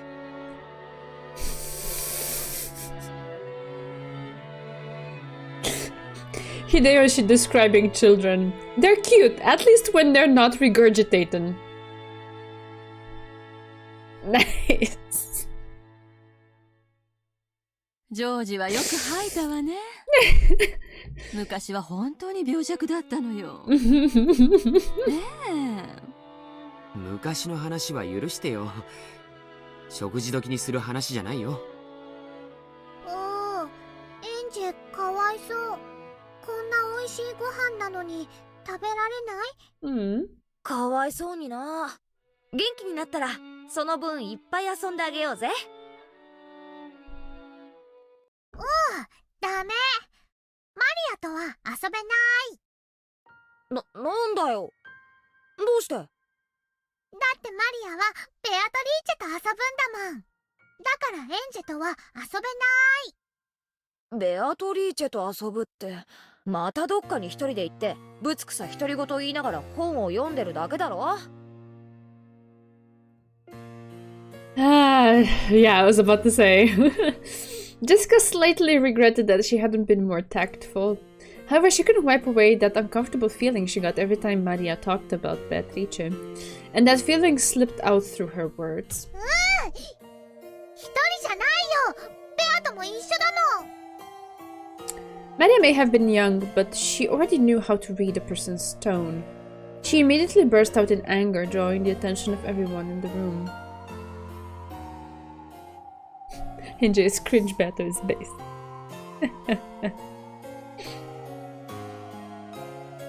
I guess this happened before NJ hurt her feelings about rejecting her magic. Because she doesn't seem hostile towards NJ. Anyway, normally Rosa would have stopped her at this point. However, Rosa happened to have gone to the bathroom, so there was no one to calm Maria down. Oof. ジェシカはかわいそうだね。毒素の塊だもの。ベアとはまだまだ魔力が弱いから、ジェシカの前になんか現れたら焼き散らされてしまう。でもね、いつかきっとジェシカの前にも現れてくれるよ。誰の前にも。そして黄金鏡の扉を開いてもらうの。でも招かれるかわからないね。だけどマリアだけは連れて行ってもらえるの、黄金鏡に。でもジェシカはダメだよ。ジェシカはダメ。ベアトリーチェのことをバカにする無知猛昧愚昧曖昧愚かも極まれりの汚らしい毒素まみれの人間風情。Oh my god, that was a mouthful. Holy hell.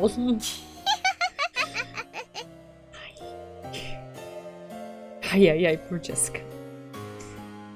ベアトリーチェのことをバカにされた時のマリアと来たらまるで別人さ。マリア二重人格説なんてのもあったな。二重人格。ああ、そいつは多分ぴったりな表現だろうな。あるいはそれがマリアにとっての理想の人格だったのかもしれない。自分のなりたいもう一人の自分を生み出すの話か。なんで私のモットーを知ってんだよ。難しく考えるな。頭痛になら。That was something Jessica had once told Canon. She had been talking about how anyone can create another self that they can really grow to like. I think we heard those words somewhere near the beginning of the second game.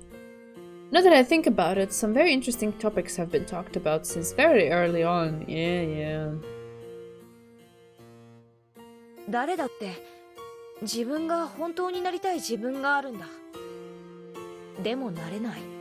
生活やしがらみの中に今の自分がいるからこそ、今の自分を変えるなんてことできやしないんだ。そうだな。自分を変えると環境も変えるということだ。それは容易なことじゃねえ。だから私は今の自分はそのままに、本当になりたい自分をもう一人生み出すことを思いついたんだ。両家のお嬢様であることを強いられ窒息しそうな日々に、お前はなりたい自分を見出した。だからって家で破天荒はできないさ。母さんに怒鳴られるのがオチだぜ。だからそうした。家にいるおとなしく親の言うことを聞く私に加え、本当になりたい私をもう一人生み出したんだ。家ではおとなしく親の言うことを聞き、表ではやりたいようにやる。正しい生き様だ。胸を張れ。ありがとう。まあつまりなりたい自分ってのはその気になりゃ案外作り出せるもんなんだよな。マリアも同じなんだろうと思った。興奮してまくし立てるマリアもそうだというのか。あれこそがマリアのなりたいマリアなんじゃないかなって、そう思うことがあるよ。親族で一番の年少で可愛がられてはいるが、尊敬されているわけではない。何を知っても覚えても、そんなのは親族の誰かが知ってる。マリアに威張れることは何もない。私たちはマリアが何かを覚えるたびに微笑ましく褒めてたつもりだけど、ひょっとしたらそれが彼女を傷つけていたのかもしれない。マリアは何かの権威になりたかったということか。It's something that all young boys and girls who want to shake off their childhood, I think. Think. Yeah, okay. It's not a bad feeling when you learn something new and your parents praise you. But when you realize that your parents already knew that thing, it sometimes feels like they're talking down to you. When a kid learns their one-digit times table, their parents will probably praise them. However, inconsiderate parents will sometimes ask mean questions like, then what's 11 times 11? Or what's 16 times 16? Or something similar. If that happens, the kid will lose his feeling of accomplishment and start to feel as though he could never surpass his parents. だからマリアが誰も知らないオカルトに関心を持ち、その知識を深めていったのは容易に想像できる。多分マリアにとっての理想の自分というのは。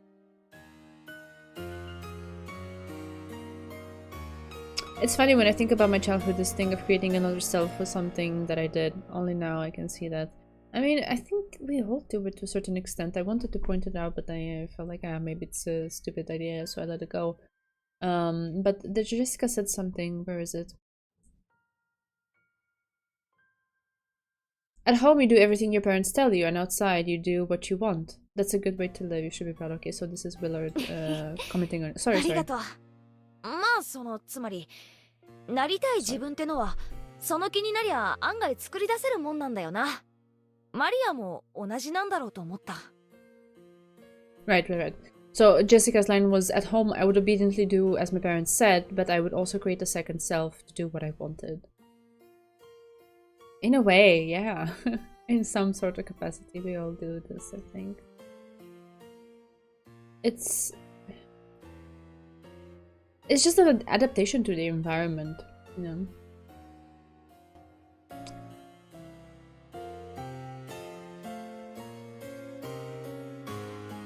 Of course, it looks differently for everybody. I'm not saying we all do it the same, but in some capacity, I think we all do it. みんなに尊敬されるオカルトの権威の自分なんだ。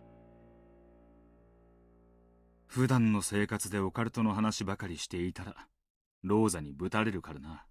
Yep.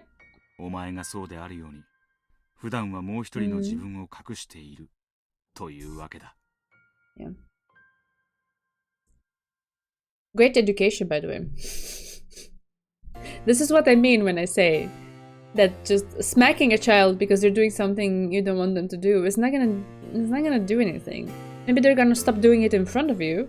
They're gonna hide, but in their mind, they still want to do the thing, and they have no concept of why they shouldn't, because you never stop to explain it to them, you just smack them. This another self thing is something the author thinks about a lot, as Higurashi also has it as a plot point. Interesting. Yeah, Rosa Umineko moment. 私はこんな時のマリアをそうだと思ってる。いや、本当の自分が普段の自分を塗りつぶしてしまったと言うべきかな。私もそういうのをちょっと覚えが。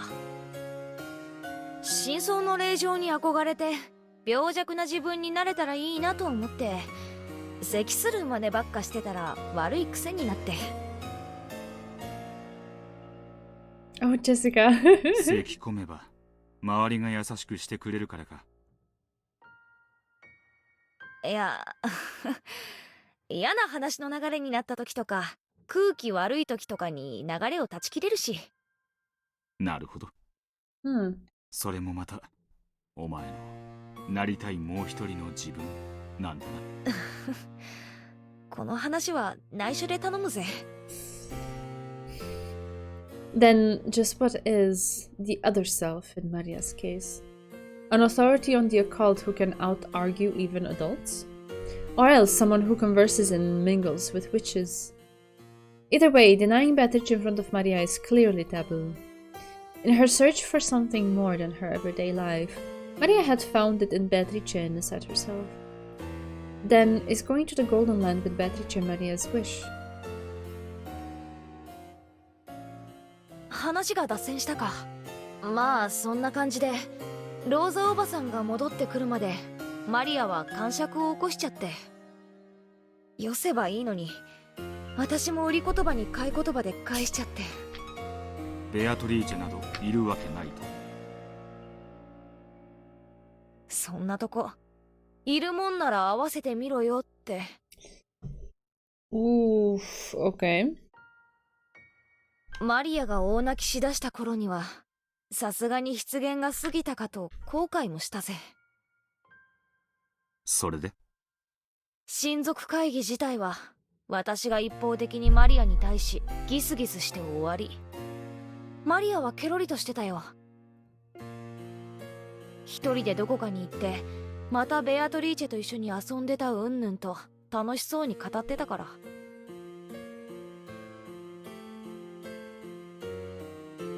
私を含め誰も頭ごなしに否定したりなんかしない。もうそういうものなんだと思って聞き流して無視してるってのが正解さ。親族会議の話はそれで終わりなのか？この話自体はね、私がしたいのはこれが終わって親族がみんな帰ってからの話さ。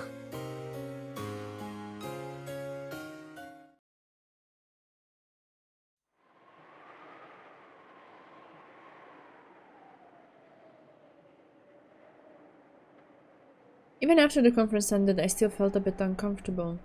If Maria had just stayed mad, we'd have made up with each other and I could have put it all behind me. But since Maria got over it, it felt like I was the only one unsatisfied. おや、お嬢様。どうなさいましたか？ああ、熊沢さんか。いや、別に大したことは。親族のみんなは無事に帰ったかな？時間通りならもう新島の空港に着かれているでしょう。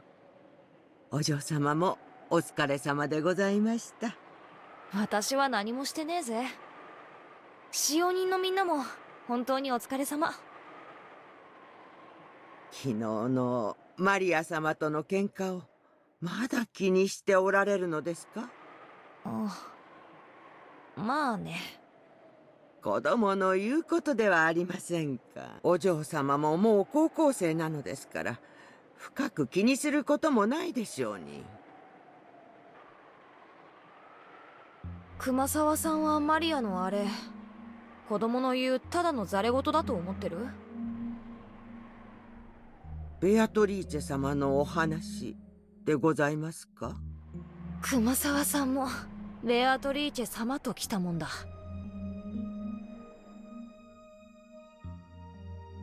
Beatrice is the name of grandfather's mistress, the person he's still infatuated with. I realized that as a servant, Kumasawa-san can't speak of her indiscreetly. Still, that's now become the name of the fictitious witch who lives in the mansion. And it's almost normal for people to call her Sama. ベアトリーチェなんて私たちが森へ行かないよう大人がでっち上げた階段だぜ。はい、おべえ。それをいつの間にかマリアが面白がって本当にいるかのように振る舞い出しやがった。そんなことを言っては罰が当たりますよ。You're gonna fall off the stairs. ベアトリーチェ様はいるのですから。だからさ、そういうのダメなんだよ、生理的に。ジョージ兄さんの話じゃねえけどさ、サンタなんかいるわけねえとまで騒ぎはしねえぜ。だからってサンタが本当にいるわけじゃねえ。それは間違いですよ、お嬢様。間違い？はい。万物八百万には神様が宿っておられます。同じようにこの島、このお屋敷にはベアトリーチェ様が宿っておられるのです。神様と同じくベアトリーチェ様も敬っていれば何も害はなしません。お嬢様の言うようにいないも同然でしょう。しかし敬いを忘れれば必ずや罰が当たります。これは何もベアトリーチェ様に限ったことではないのですよ。罰が当たるなんて上等じゃねえか。会えるもんなら会ってみてえぜ。お嬢様、そんな罰当たりではいけませんよ。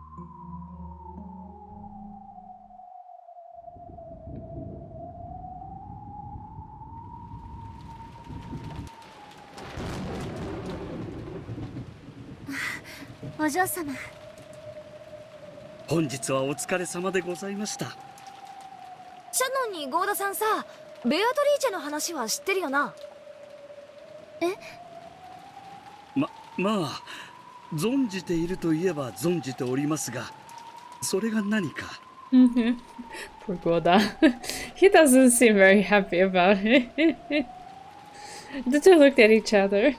They looked like a pair who had just heard a clueless person suddenly utter a forbidden word. ぶっちゃけ聞くぜ。いるの？そんなお化け。いるかいないかと言われれば、それはいないでしょうが、私はきっといらっしゃると思います。どうしているって？会ったことあるの？直接会ったことがあるわけじゃありませんけど。Shannon talked in detail about how she would sometimes feel a strange presence, or see a silhouette while doing the midnight rounds. Jessica dismissed each example as it was given, saying Shannon must have seen it wrong or been mistaken. ゴーダさんだって会ったことあるわけじゃないだろ？もちろんですとも、しかし、まあ。He was being very evasive. Even a man as big as Goda was apparently unable to deny the existence of someone he'd never met. This really didn't sit well with Jessica. She was herself a resident of this mansion. They were acting as though someone else, someone she didn't know, was living here. Of course she didn't like it. ちょっと待った。今の話をもう一度。と言いますと？貴賓室の話ですか？ Goda and Shannon had been recounting several ghost stories about Beatrice. One of those drew a reaction from Jessica. そうそう。今の貴賓室の話、面白いぜ。Goda and Shannon glanced at each other. They hadn't been trying to talk about anything cool. 貴賓室には午前2時に入ってはいけないですか？ At 2 in the morning. 午前2時にはベアトリーチェ様が貴賓室にお戻りになるので。We got a biggest victim. 近づいてはいけないです。そうそう、それそれ。面白いぜ。どの話もベアトリーチェらしきものを見たの聞いたのって体験談ばっかだけど、その話は違うぜ。午前2時に貴賓室に行けばベアトリーチェ様にお会いできるってわけだ。それはどうでしょう。お嬢様、ベアトリーチェ様を悪く言った使用人にはたたりがあると言われています。ましてや貴賓室はベアトリーチェ様のお部屋。いくらお嬢様でもそれはおよしになられた方が。貴賓室って今は鍵がかかってるんだっけ？鍵は？ Oh no. 鍵はキーボックスにあったでしょうか。多分源氏様がご自分の席にしまわれていると思います。マスターキーでも開くんでしょ？貸してよ。そういうわけには。お嬢様、好んで不吉な場所に近づくことはありません。おいおい、人の家を勝手に不吉にするんじゃねえぜ。とにかく私は決めた。マスターキーが貸せないなら貴賓室の鍵はあるでしょ？貸して。お嬢様。To Jessica, it was their two expressions that felt more like an ill omen than anything else did. It wasn't the witch or the VIP room that felt foreboding to Jessica. It was them, Maria and the others who believed in witches. In the end, Jessica forced them to agree, and she made them bring her the key to the VIP room. ベアトリーチェが本当に貴賓室に現れるかどうか肝試しをしたというわけか。 The wind is blowing, that's not a good thing. そんなとこだぜ。しかし私は何を意地になってたんだろうな。年派もいかないマリアとの喧嘩を引きずってたに違いない。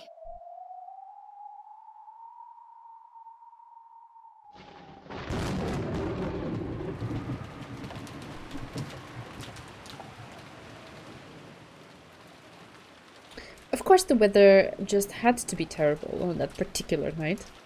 To be honest, I slightly regretted sticking my nose into something so pointless. But I'd already said so much, and even borrowed the key from them. I couldn't just go to Shannon the next day, let her ask me how it went, and answer, well, I got scared so I gave up. That'd just be pathetic. Don't ever be like, Jessica, behave and wash your hands and mouth. Okay. Normally, I go to sleep long before 2 AM. If Mom found me wandering the corridors at that time of night, she'd definitely yell at me. So, I waited in my room, staring at the hands of my clock as it ticked closer to 2 AM. Outside, the rain was incredible, and the wind strong. The swaying, rustling trees were particularly creepy. I'd complained to Shannon and Goda about making up ghost stories for my house, but I was starting to feel as though they had a bit of a place after all. The Wishinomiya mansion is huge. Honestly, I can't think of the entire mansion as my own house. As Mom says, the hallways of the Wishinomiya mansion should be treated like public roads. In other words, my own room is part of my home, but the hallways and the rooms I don't usually enter are outside. So while part of me felt that this VIP room ghost story was ridiculous, the other part of me was so creeped out that it kept trying to convince itself that the first part of me was right. 10 to 2. If I want to greet 2 AM inside the VIP room, I need to have already gone in there before then. 行くか。悪いが、私も意地だぜ。Nothing's going to happen. I know that. It'll just be a stupid waste of time for a few minutes. I touched the doorknob to the door of my room and was startled by how unpleasantly cold it was. As long as I stayed in this room, I could laugh off anything. After all, this was my room. But it wouldn't be like that in the hallway. That's outside my territory. And the doorknob, the barrier between the two, was ice cold. Idiot. What are you so scared of, me? You aren't taking Shannon's, Goda-san's, or maybe Kumasawa-san's gossip seriously, are you? I'll prove it. There's nothing strange in the VIP room. Okay. The corridor was only dimly lit. The hallways were brighter before lights out. But to avoid wasting energy or something like that, we kept the lights to a minimum at night. So even though I was inside my own house, it was very obviously the middle of the night here. If Mom found out that I was wandering around at a time like this to do a test of courage in the VIP room, which I'm not supposed to go in, I'd get in a lot of trouble. To make sure she didn't find out, I tried to hide my breathing and my footsteps. So the silence felt unbelievably loud. Even though it was so quiet, the eerie sound of the wind was loud in my ears. And mine too, always. The sound of twigs rustling, the sound of some pillars in this old mansion creaking. What's that sound, like a beak tapping against glass? Though it was so quiet, all of the little suspicious sounds felt obnoxiously loud. Damn, I'm an idiot. Why couldn't I have brought a flashlight at least? A flashlight to use inside my own home. Huh, that's even more idiotic. What do you mean?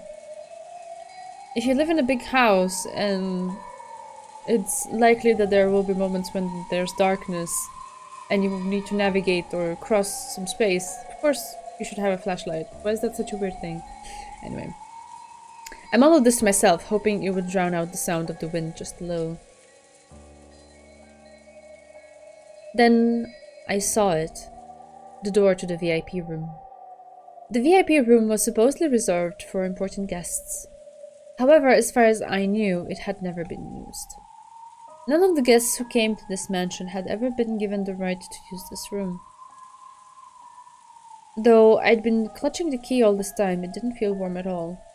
The icy metal tormented me ruthlessly. Maybe that was a warning. If you go back to your comfortable room and hide in your bed, this night will pass like any other. バカにすんじゃねえぜ。ここまで来て、今さら引き下がれるかってんだ。The key had been freezing in my hand, urging me to turn back. But the keyhole made no further attempt to stop me.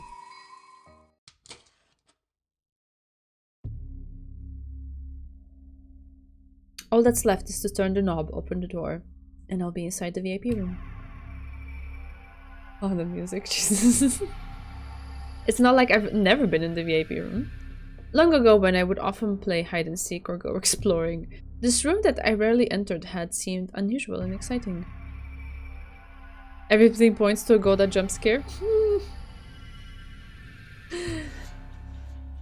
Hi. Okay. I'm braced. I'm braced. However, I got in trouble for going in and was told that this room was important, so one mustn't enter without reason. After that, they made a rule of locking up unused rooms and I couldn't go in anymore. So it's probably been several years since I last went into the VIP room. In fact, it might be more than a decade. We're back at horror game, yep. The inside of the room is probably different from how it was when I knew of it. Come to think of it, even then I felt that there was something unsettling about this room. Man, the music, it really needs to chill out.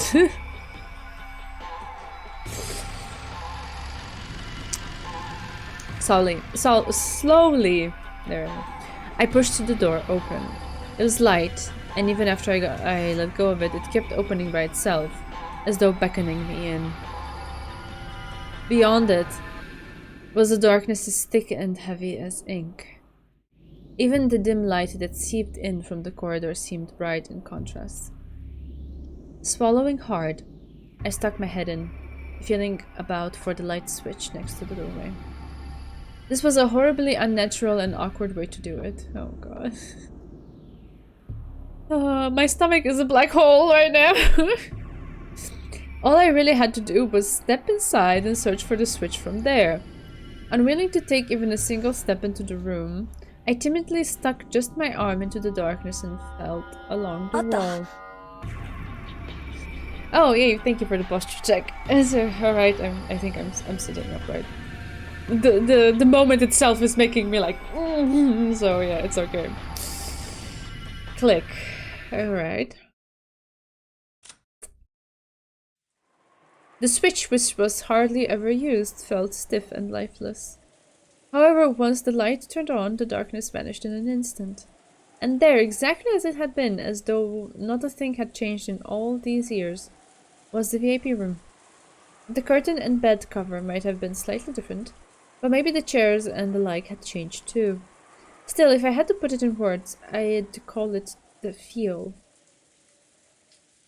The stiff, lifeless feel of this room hadn't changed. If I hang around here, someone might find me. I'd rather not have Mom find me here. I readied myself, and though I hadn't even been able to bring myself to enter this room with the lights out, I finally entered.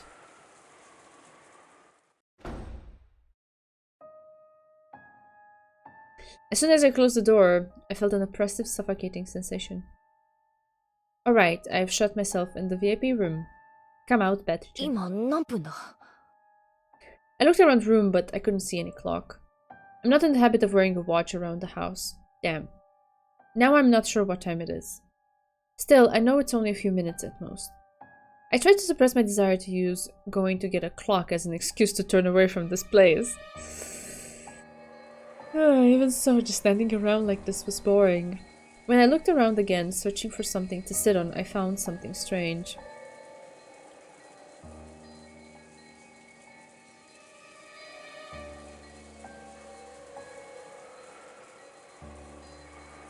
Jessica being in the mansion far more than the others probably made her believe more in Beatrice. Okay, let's see.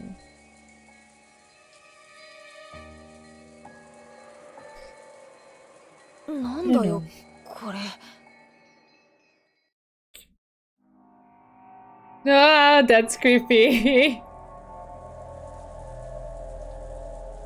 Ah, that's creepy. It had been placed on the side table next to the bed.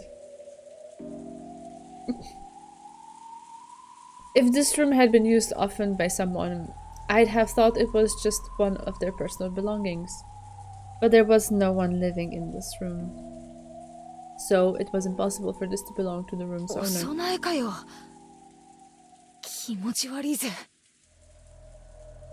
It did look like an offering. An offering? What? A small French doll was sitting on the side table. The doll's hair was gold. It was wearing a black dress. Just who managed to find this doll and where? There's no doubt that someone placed the doll here to symbolize Beatrice. Does that mean this doll is supposed to be the owner of this room or something? Red needle. And as though it was an offering to that owner, there sat a small plate with several cookies and wrapped chocolates.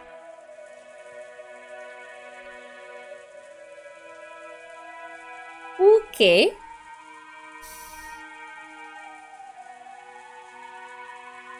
It was all set up neatly, and there was no dust piled up on the doll. In other words, both the doll and the offering were being taken care of on a regular basis by the servants, and kept in good condition along with the rest of the room. Taken care of? No, it was more than that. It looked like an offering, no, like some sort of worship. A prayer saying, "Please don't curse us." So while the doll was eerie enough by itself, psychologically it was even more unnerving to think about how it must have been kept safe and worshipped in a place like this. バカバカしいぜ。たたらないでくださいって、柏手でも打つのかよ。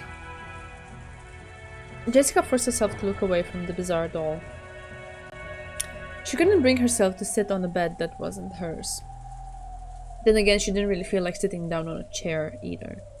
She had lost any desire to sit on anything in this room. I can understand that. Wandering about aimlessly, I peeked out the window through the gaps in the curtains to stare at the dark, rainy night. What the hell am I doing? Hanging about in the VIP room this late just because that fight with Maria is still eating at me. This is beyond stupid. I'm disappointed in myself.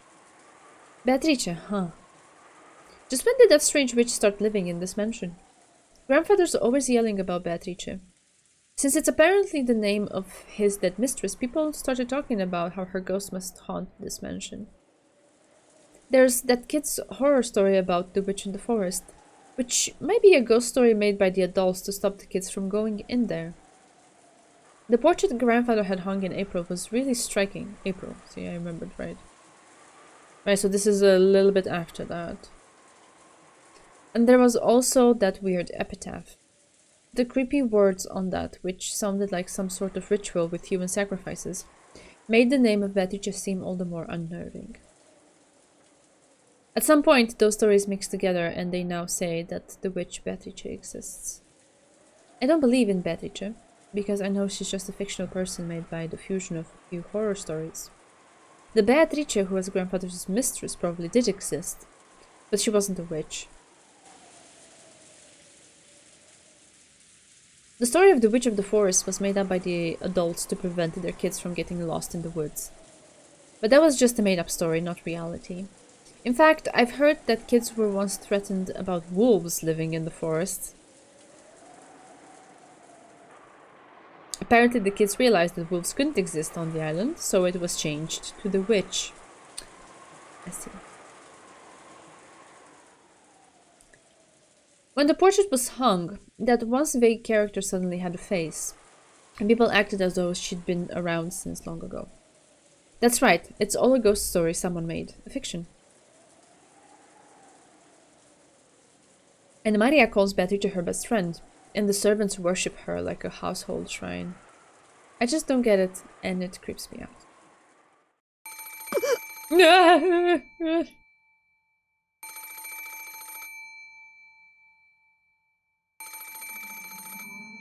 Yeah, the sudden thing of the phone made me jump so hard I thought my heart would explode. Run. Yes, good idea, Red Needle. There was a phone on the bedside table across from one with the doll. And it was ringing noisily. However, I was only surprised by the first ring. By the time it had rung 3 times, I had regained my cool enough to grumble about this being a prank done by someone trying to scare me. If I rushed to pick it up, I'll probably hear someone laughing at me saying, "Were you scared?"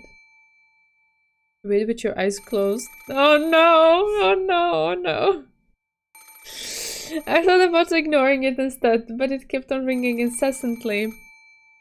It's a pretty loud sound to have going on and on this late at night. Yeah, I would say so myself. Let's get moving. If Mom somehow manages to hear it from her room, I'm screwed. Hey, hey. 取るぜ。取ってやるぜ。ああ、驚いたとでも言いやいいんだろ。I decided to pick up the receiver. I'll just say that surprised me. And maybe follow that up with, looks like Beatrice didn't show up after all. After all, this is my victory in a sense. Oh god. Don't celebrate just yet.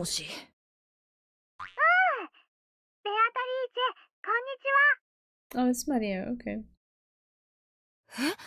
Maria? I don't get it. Did I hear that wrong? Why would Maria be calling here? もしもし？この間は楽しいお歌を聞かせてくれてありがとう。だからお返しにマリアもベアトリーチェに歌うね。習った新しいお歌を歌うね。The voice, the intonation, the manner of speech, all of it clearly belonged to Maria. But what's she talking about all by herself? Maria just kept on talking happily as I stood there, stunned and unable to interrupt. Eventually, Maria started singing an old, familiar kids' song that even I knew. I don't get it. Maria? もしもし？ちょっと待てよ。歌うのやめろよ。なんだよ。わけがわかんねえぜ。もしもし？No. Why did the screen go black? No. The voice, the lights, everything disappeared. In the pitch black, I couldn't see anything, couldn't tell what was happening. I don't get it, what's going on. Someone turned off the power?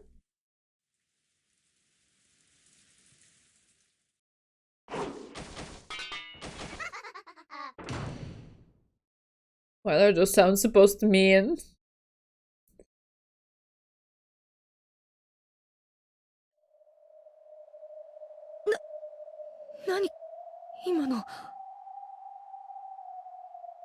Does being in darkness really slow us humans down so much? I know it's dark, but I really do have absolutely no idea what just happened. What was this shuffling sound just now? I'm not sure. I can't explain it. It was a loud sound like someone crawling out of bed. I wouldn't say something as non-committal as I felt like I heard it. I wouldn't say something as vague as I sensed a presence. I definitely heard it right next to me, clearly. However, there was no change to the bed. No one had been sleeping there in the first place, and the sheets were still perfectly straight. Someone had crawled out of bed and had laughed in a creepy voice before leaving the room. That's what it felt like. Felt like. I'm here and the bed's right there. I'm not only in the same room, I'm right next to it. So why am I so unsure about what happened just a few seconds ago? I gripped the receiver, which had gone completely silent, and waited there alone, unable to move, in a quiet room that seemed exactly identical to the one I had first entered. Huh. What? If nothing had changed since the beginning, I could just pretend that the last minute or so didn't happen. However, if something had changed, that would be proof that something really did happen. What, the doll? Did it fall to the floor? No, it's not there. No matter where I look, from whatever angle, it's not there. Though the offering plate with the cookies and chocolate is still here, the thing they were being offered to, the doll, is gone. Of course we gotta have moving dolls for it to be proper creepy. Then what just happened? Is the Beatrice-sama doll supposed to have cackled out loud and left the room? No, that crawling sound was too loud to have been made by a doll. It was a noisy sort of sound, like a kid playing with a blanket and using it as a cape. Then what? Is that Beatrice-sama doll supposed to have turned into a human and then run cackling from the room?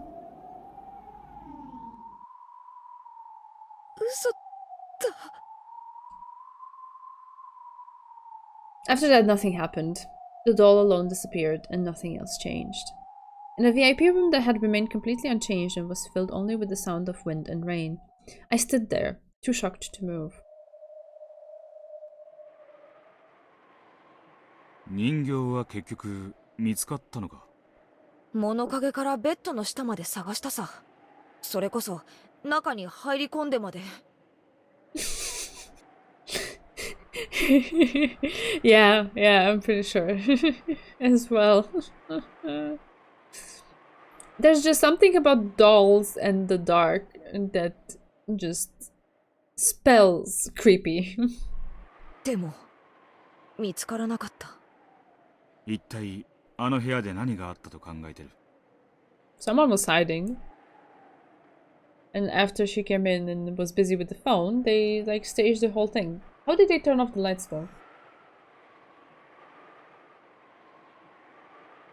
Okay. Or like the electricity thing. Because like the phone went out too, so it wasn't just the lights being turned off. ベアトリーチェ様のたたりなんて思いはしねえぜ。Alright. あるいは使用人の誰かのいたずらだったかもしれねえ。いたずら？マリアの声はあらかじめカセットテープにでも取ってあって、それを午前2時ちょうどに電話して再生ボタンを押した。そしてほどほどのところで配電盤か何かで停電させた。Alright. それからあらかじめ貴賓室のどこかに隠れてた誰かが気持ち悪く笑いながら人形を持って出て行った。Means this was orchestrated by multiple people and working in tandem, right? Because like one person couldn't do all of it. So Beatrice is the French doll, I guess. そう考えりゃ辻褄は合うぜ。釈然とはしてないようだな。そりゃそうだろう。Yeah, I can imagine experiencing it must be very creepy. だってこれが私を脅かすためのいたずらだとしたら大掛かりが過ぎるぜ。I mean, Beto's always been a prankster. They made Maria sing beforehand and recorded it. Then someone called the VIP room and replayed that recording. Then someone waited until exactly the right time and tripped the breaker for the VIP room. To turn off the power to the VIP room, you'd have to go down to the basement. There's a breaker box down in the boiler's room. There's no phone line down there, so you'd need a different person to play back Maria's tape. That's at least 3 people. And you need another person to hide in the VIP room and cackle before leaving. And just how long would this last person have to hide in the VIP room beforehand?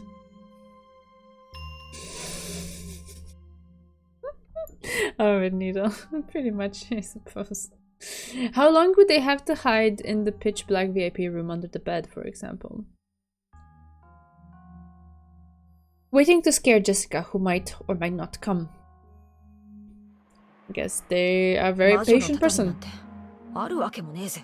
でもよ、人間のいたずらだと考えて、それだけの人間が緻密に示し合わせて、私を驚かせるためだけに何時間も暗闇で待ち構えてたって考える方が、私はよっぽど薄気味悪いぜ。同感だな。いっそたたりの方がマシだ。そのことを後日使用人たちには聞いたのか？聞いたってとぼけるに決まってるぜ。それに最低3人だぜ。あの日は源氏さんと郷田さんと熊沢さんとシャノンの4人が泊まってた。そのうちの3人があんな薄気味悪いいたずらに加担したってのか？わけわかんねえ。だから私は聞けなかった。True, it had been a strange experience for her, but it wasn't something completely impossible for humans to do. Even so, it really must have been more unnerving to imagine a large number of people planning so carefully just to scare Jessica. It's no surprise that she found this scarier than Beatrice's curse. 今でも使用人たちがお前をはめたと信じてるか？いや、多分ビビっちまった私の勘違いなんだよ。Yeah. きっと人形はどこかに転げ落ちて、私がたまたまそれを見つけられなかっただけなんだ。すべて気のせいだったと言いたいのか？人形が消えた以外何の変化も証拠もない。マリアにも後日聞いたけど、歌のことも電話のことも知らないと言われた。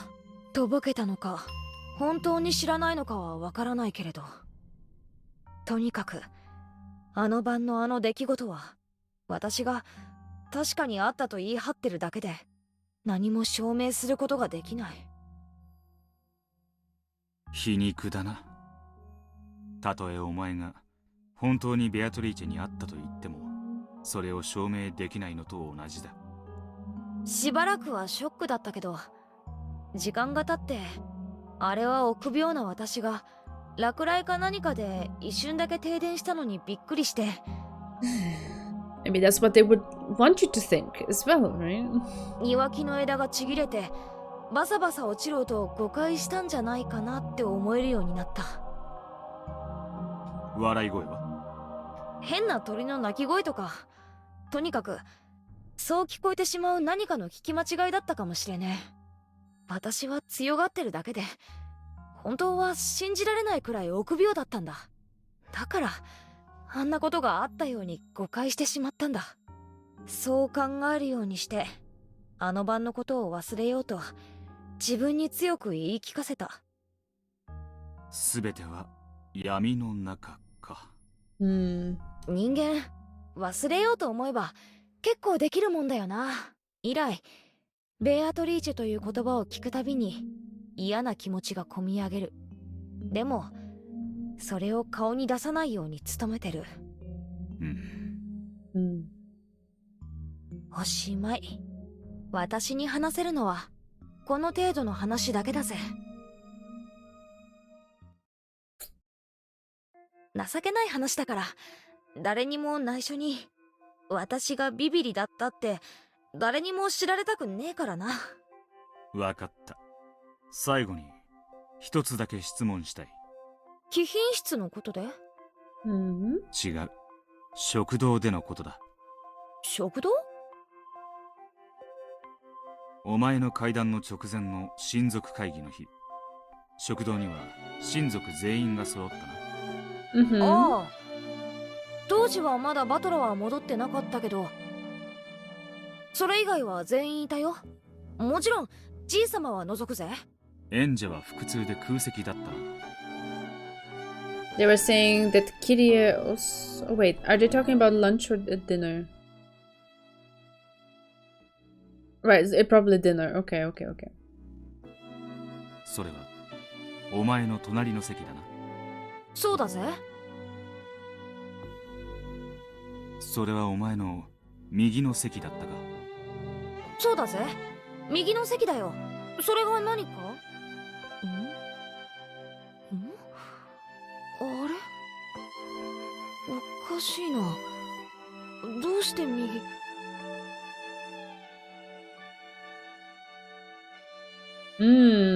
十分だ。無理に考えるな。頭痛になら。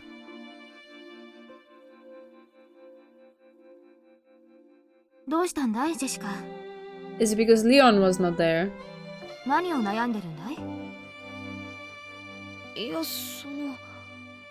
右、左。おかしなジェシカ。どうビル？ジョージ兄さんやジェシカに何か聞けました？まずだ。ベアトリーチェの階段はなかなか面白かった。階段？どんな話ですか？午前2時の貴賓室にベアトリーチェの亡霊が現れるという話だ。なかなかおっかない話だったぞ。初耳です。誰が言い出した話か知りませんけど、仮にも当主様の恩人を階段にしてしまうなんて失礼な話ですね。模範解答だな。何か？リオンは碑文はわかるか？碑文？何の話です？ For a moment, when Leon moved, I thought, oh my god, why are you gonna pinch him? He didn't say anything wrong this time. Okay. ベアトリーチェの肖像画のところにある例の碑文だ。すみません。何のことかさっぱり。懐かしき故郷を貫く鮎の川。何ですかそれは。お前の、いや、この世界には肖像画はあるのに碑文はねえのか。玄関ホールに掲げられてるベアトリーチェの大きな肖像画は私だってもちろん知っています。しかし碑文の話は分かりません。何の話です？ I have, yeah. I see Leon moving towards Will. Oh god, he's gonna get pinched. Instant reaction. 面白い違いだ。リオンはずっと六軒島で暮らしてきたな。無論です。それが何か？子供の頃、森には近づくなと脅されてたはずだ。ええ。Were you told there were wolves or a witch? There was a witch in the forest. 迷子になって危ないから決して近づくなと昔から。森には魔女が出ると。Uh-huh. 魔女？ Uh-huh. 何の話です？ Uh-huh. 黄金の魔女にして、六軒島の夜の支配者、ベアトリーチェ。ベアトリーチェはおじい様の恩人です。それを魔女だか妖怪だかのように扱うのは少々失礼かと思いますが。魔女のベアトリーチェは知らないと。黄金と共に潜水艦でやってきたベアトリーチェと隠し屋敷で育ったその娘の話は知っていますよ。あなたと一緒にさっき知ったではありませんか。それがいつ魔女になったんです？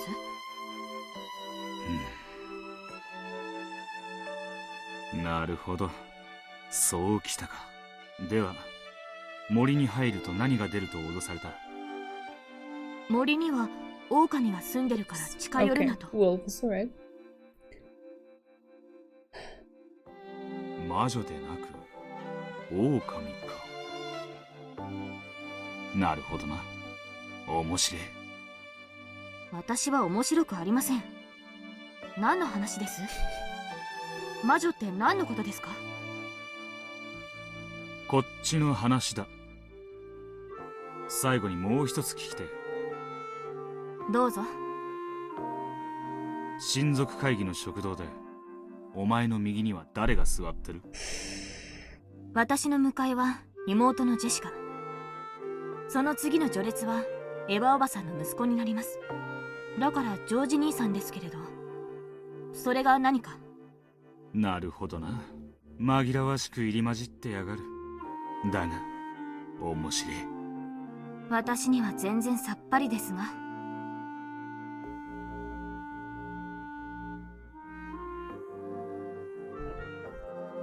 Okay.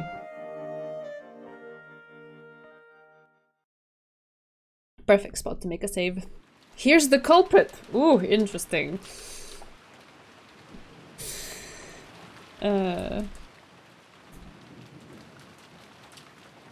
わかったんですか？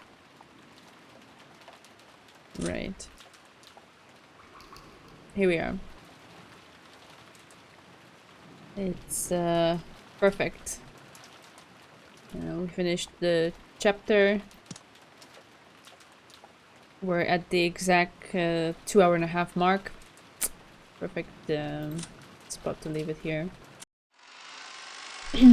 Here's the culprit. Okay. Will is going to solve it next week. Yeah, tune in next time. Next time is the one.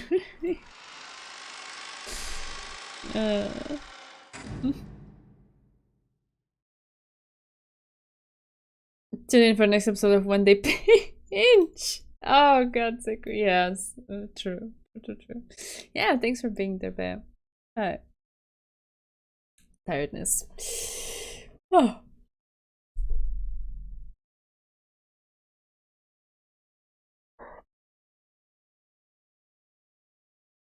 I don't know what I'm supposed to do with information we gathered today. It feels like it's much more shrouded in the mystery fantasy kind of realm than last time. But yeah, that's alright. Sorry, I smacked this a little bit. Good blackness. Oh, thank you. Time to know who Beato's true identity according to Brexit. I guess she would be one of the greatest. Yeah. Yeah, I'm gonna simmer with the information here. I already thought of some things that I want to go back and check while reading, so I'll see what I can fit in this weekend, and maybe, I don't know, emerge a little bit more,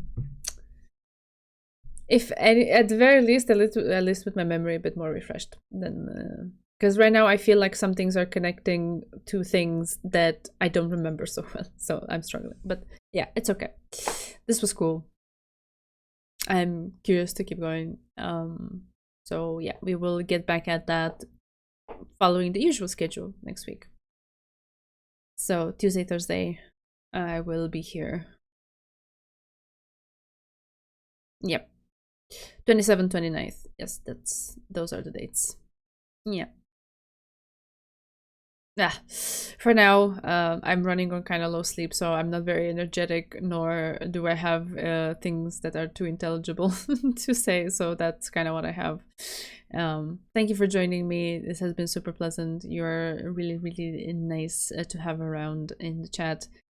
And yeah, looking forward to see how things keep unfolding. It's starting to gain a certain momentum, and it's certainly interesting to explore all of these, so yep. Excited for next time. Hope you're as well. It is barely the middle of the week, but since I'm not gonna see you until Tuesday, I will wish you a nice end to your week. Yeah, do all the nice stuff.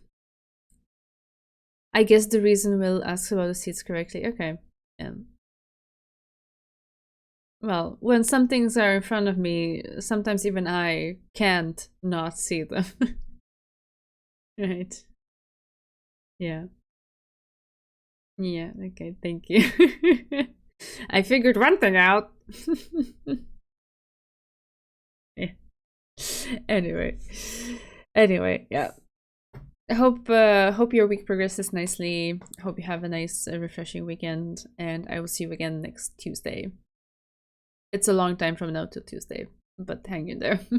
We'll make it, and this also gives me a little bit of extra time to check up on some things and maybe not be not have my memory be as foggy as it is now. Yep. So let's do that and see you again next Tuesday. Love you all. This has been super nice. You're always a pleasure to have around. So I appreciate you. Love you. Take care. Bye bye.